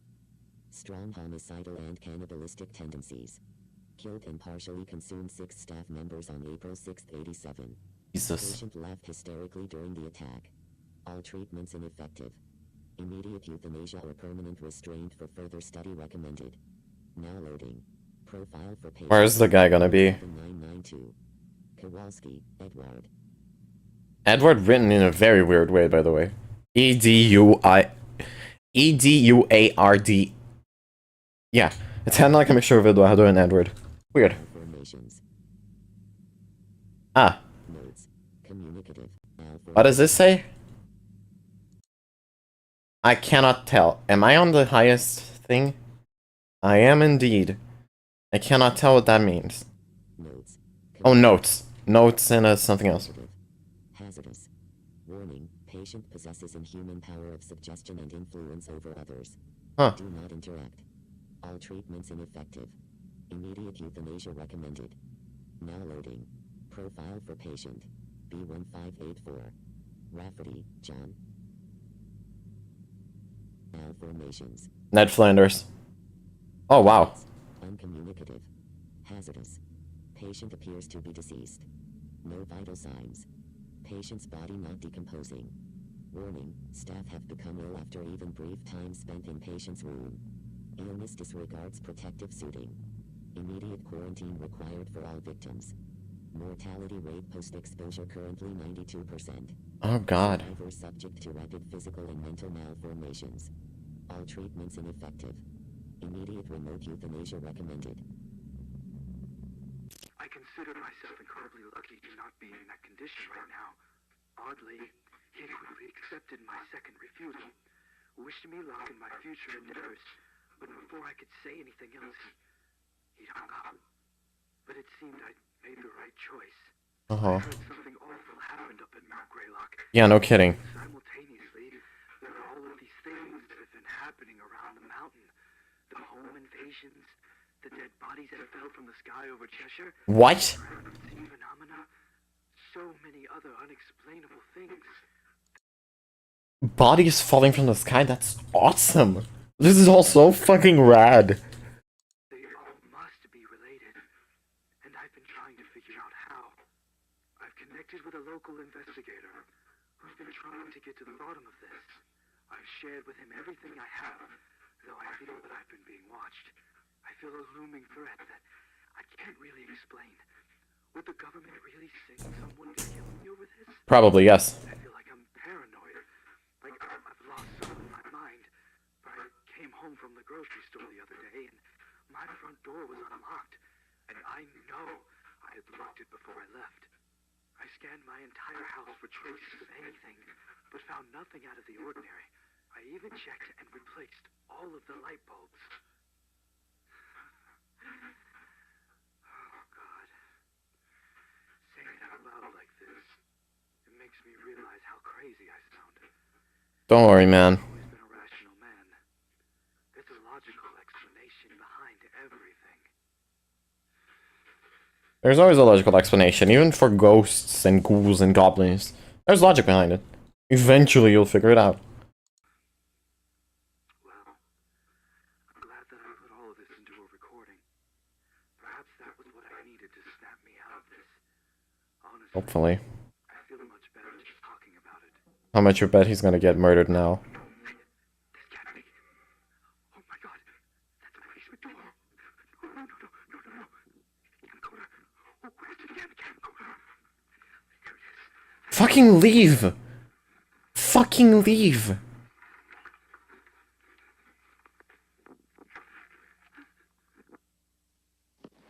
Don't record it, leave, dumbass! Inside my bedroom closet.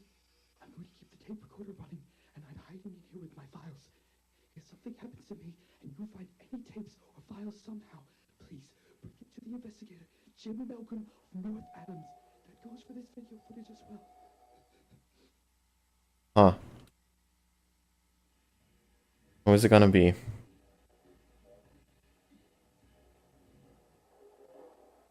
We're definitely getting a boo here. A good old jump spook.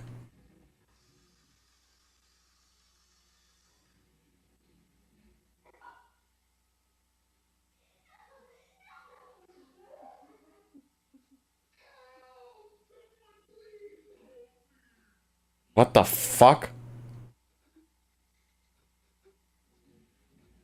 The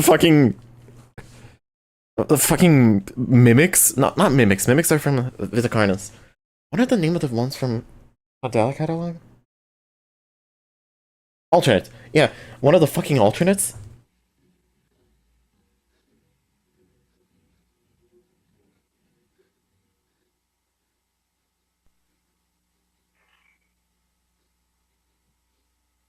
Yeah, same purple.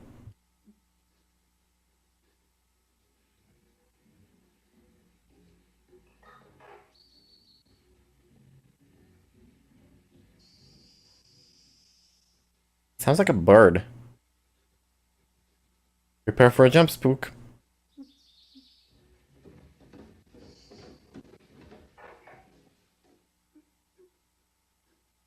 Come on out, it's the police.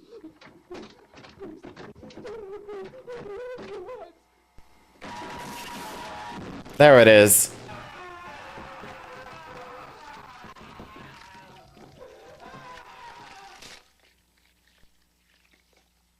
Oh god! This is fucking awesome!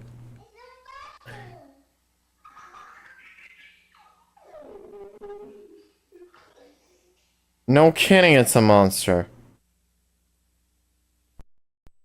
Accessing GBS properties. Are all of these really long?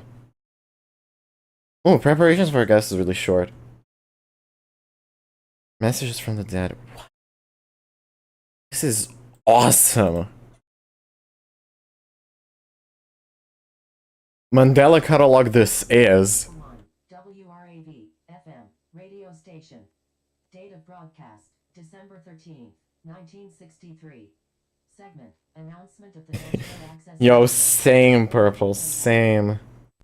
In one of his first acts after his historic succession, President Lyndon B. Johnson's administration has announced an upcoming program that will revolutionize communication and bring critical home electronics into every American household.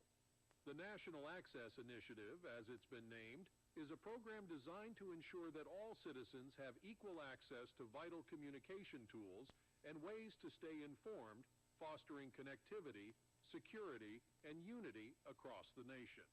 Under this groundbreaking initiative, eligible American households will receive packages containing a myriad of electronics so that citizens may stay properly engaged with one another and remain knowledgeable regarding important events.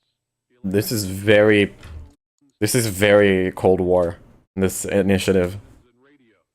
These packages will also include items aimed at keeping families safe, with devices such as smoke alarms, burglar alarms, and even flashlights. These things will empower individuals to not only stay involved. This specific thing reminds me a lot of 60 Seconds. The commies arrive, I gotta round up my family and everything needed to survive 60 seconds of communists. The Soviets are kicking down my door. This is really cool. This is so cool. I literally have goosebumps. This is amazing.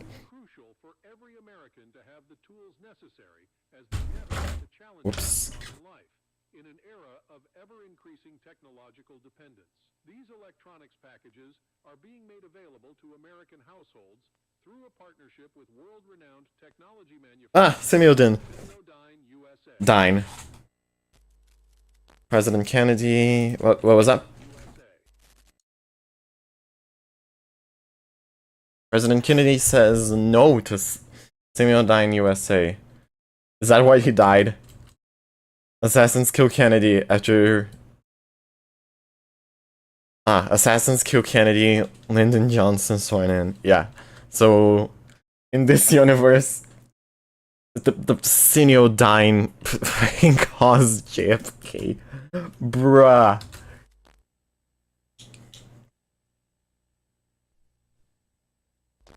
The technology giant's expertise in creating cutting-edge, revolutionary technologies over the past decades has made them a household name, and their gracious contribution to this initiative ensures that the devices provided will be of the highest quality.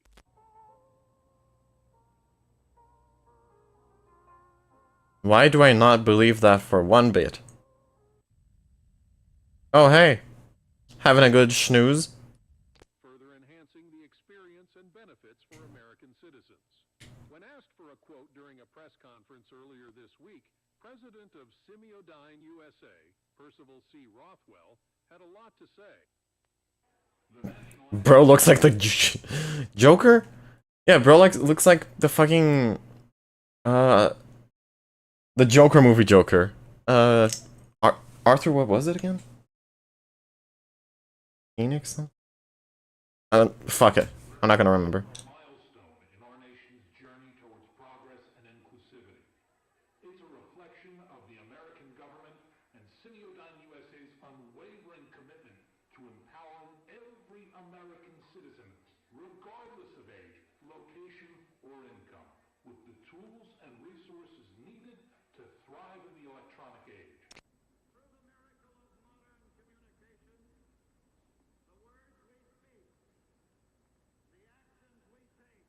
No, it's 67, not 66. It's a year later.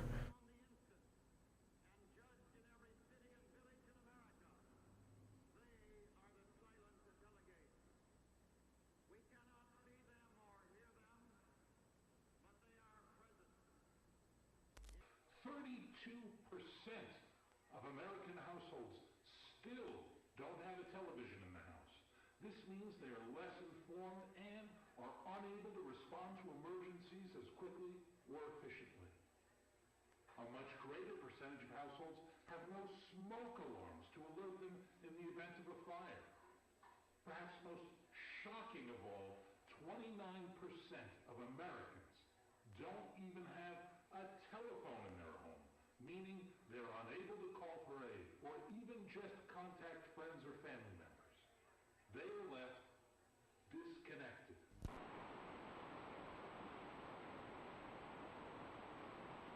For decades. When was this released? A year ago. What it is we're working on at any given time inside Semiodyne. And for decades, we've kept it all quite secret. But I'll let you in on a little something. I'm here. Kennedy didn't go for it. But you assured me he was amenable. Or was that just more of your bullshit? Huh? He's gonna fucking expose our whole plan for the NII program. The meeting couldn't have gone worse. If that fucking Nick thinks he's gonna expose Semiodyne, he's got another thing coming. Like a bullet in his brain. But we're not the only ones he's pissed off lately. After rejecting Operation Northwoods, and then that executive order involving the Federal Reserve, there are a lot of snakes in the grass. And it's about time that Kennedy got bit. At Semiodyne USA, we're building the future. And as the great-great-grandson of our company's founder and its current president, I'll tell you one irrefutable fact. The most important one. Oh. All roads lead to connectivity. Without connectivity, we have no future. The more isolated individuals are from one another, the weaker they are. That is true. The easily defeated they are, and the less likely they are to see the value of their own lives. Now it's 68. Humanity has stood many times at the precipice of extinction. And the only reason we are still here today is because we stood there together. Semiodyne USA is here with you every step of the way. The NAI program was a trap. They were watching. Oh, 1990. Jesus Christ. They were watching. They were listening. Fuck LBT. Fuck Semiodyne. I won't be your lab rat anymore.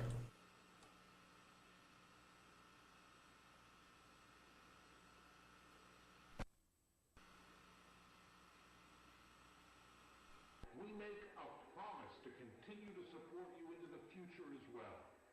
Whether it's from a lack of infrastructure or a lack of income, no one should be restricted access to potentially life-saving and life-enhancing technology. And this is only the beginning. We have so much more plans. Fucking Phoenix. That's his name. Sorry.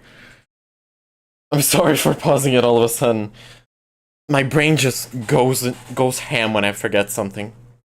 Something that I know I knew.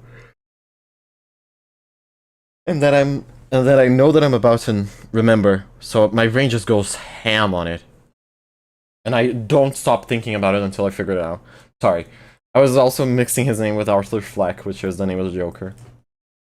Yeah, it's Joaquin Phoenix playing Arthur Fleck in the Joker movie. That's what this fucker reminds me of. Sorry. So much more planned so that Americans can all truly be equal in our society. Security, connectivity, accessibility.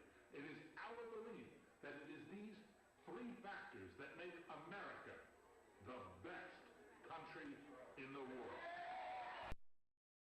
Oh, hey, what's up? Kinda look like the boiled one. Like a way less deformed version of the boiled one. Ooh. Ooh, we getting a spook. We getting a jump spook. We getting multiple of them. Wait, that's literally the FNAF 4 closet door. I've never wait, that's literally the only time I've ever seen a closet door like this. Yo, what's up? What's up? You gonna jump spook me? Fucking hell. You've done it. You've successfully jump spooked me, man.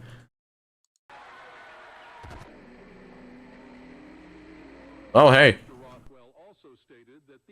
Is that a cult?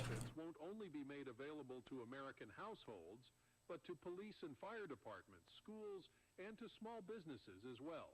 The Johnson administration has stated that while they are going to begin launching this landmark program right away, it will first be made available only in select areas as construction crews from coast to coast prepare to establish important infrastructure that will support the National Access Initiative program.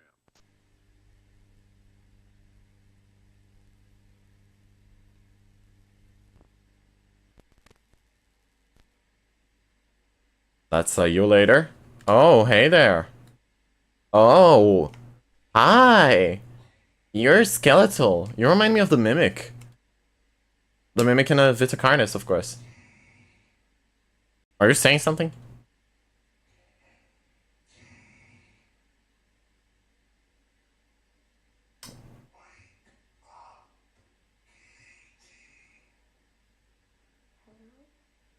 Oh no.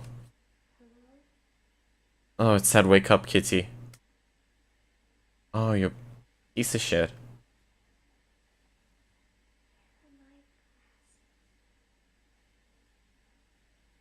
God, it's a kid.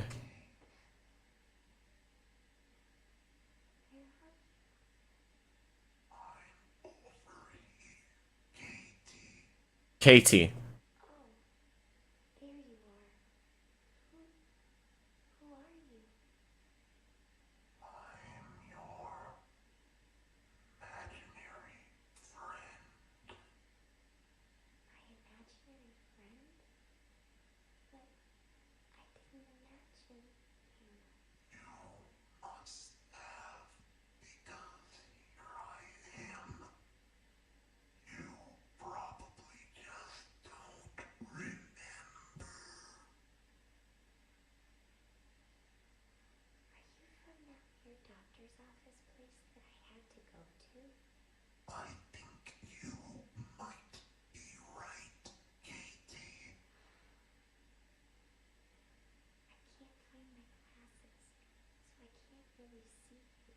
No.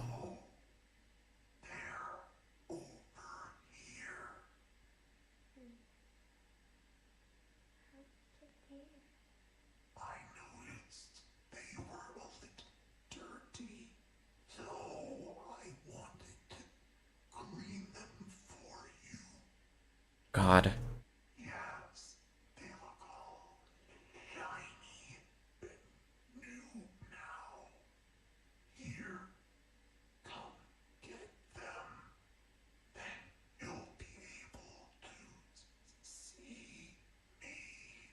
Oh God.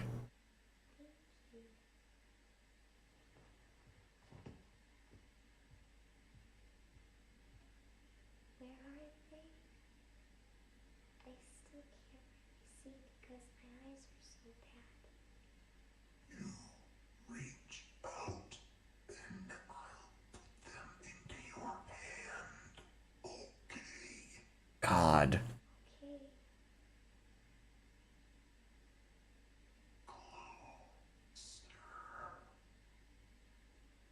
Oh no. This Kid's gonna die tonight.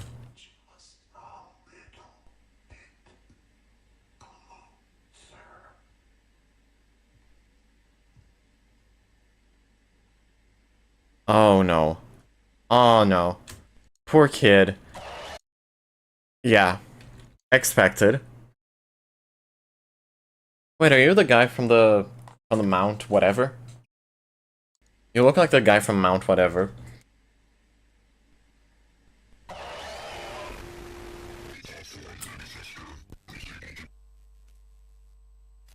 The Johnson administration went Poor on to kid. say that their current projections for a nationwide release are for some time between mid-1966 and early 1967. Citizens will be mailed informational packets regarding the National Access Initiative, including information on how to apply as the program becomes available in their area. We're back in 87. Hello, you've reached Alex Marsh and Tiffany Crisaldi. We're not able to get to the phone, so please leave a message after the tone and we'll get back to you as soon as we can.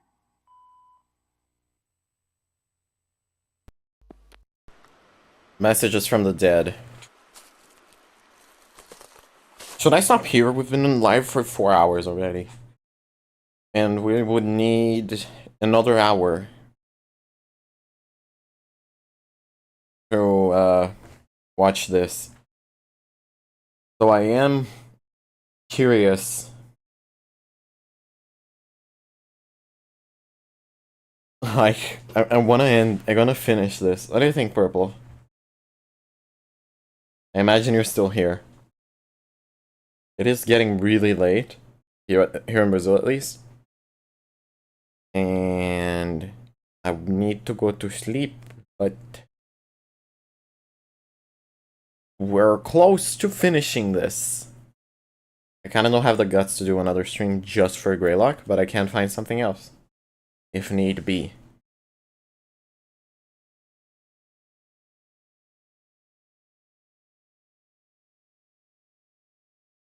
Or.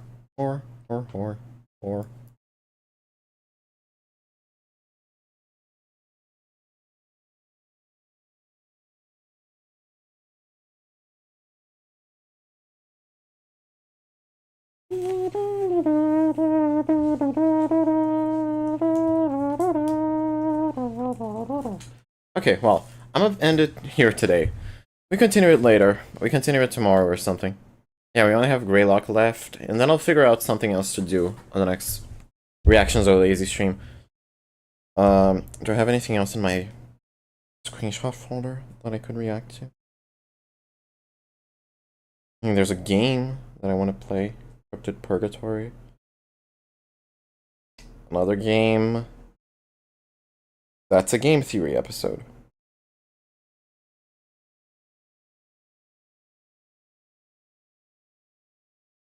I don't think there's anything in my screenshot folder that I still need to watch. Like, reaction-wise, that is.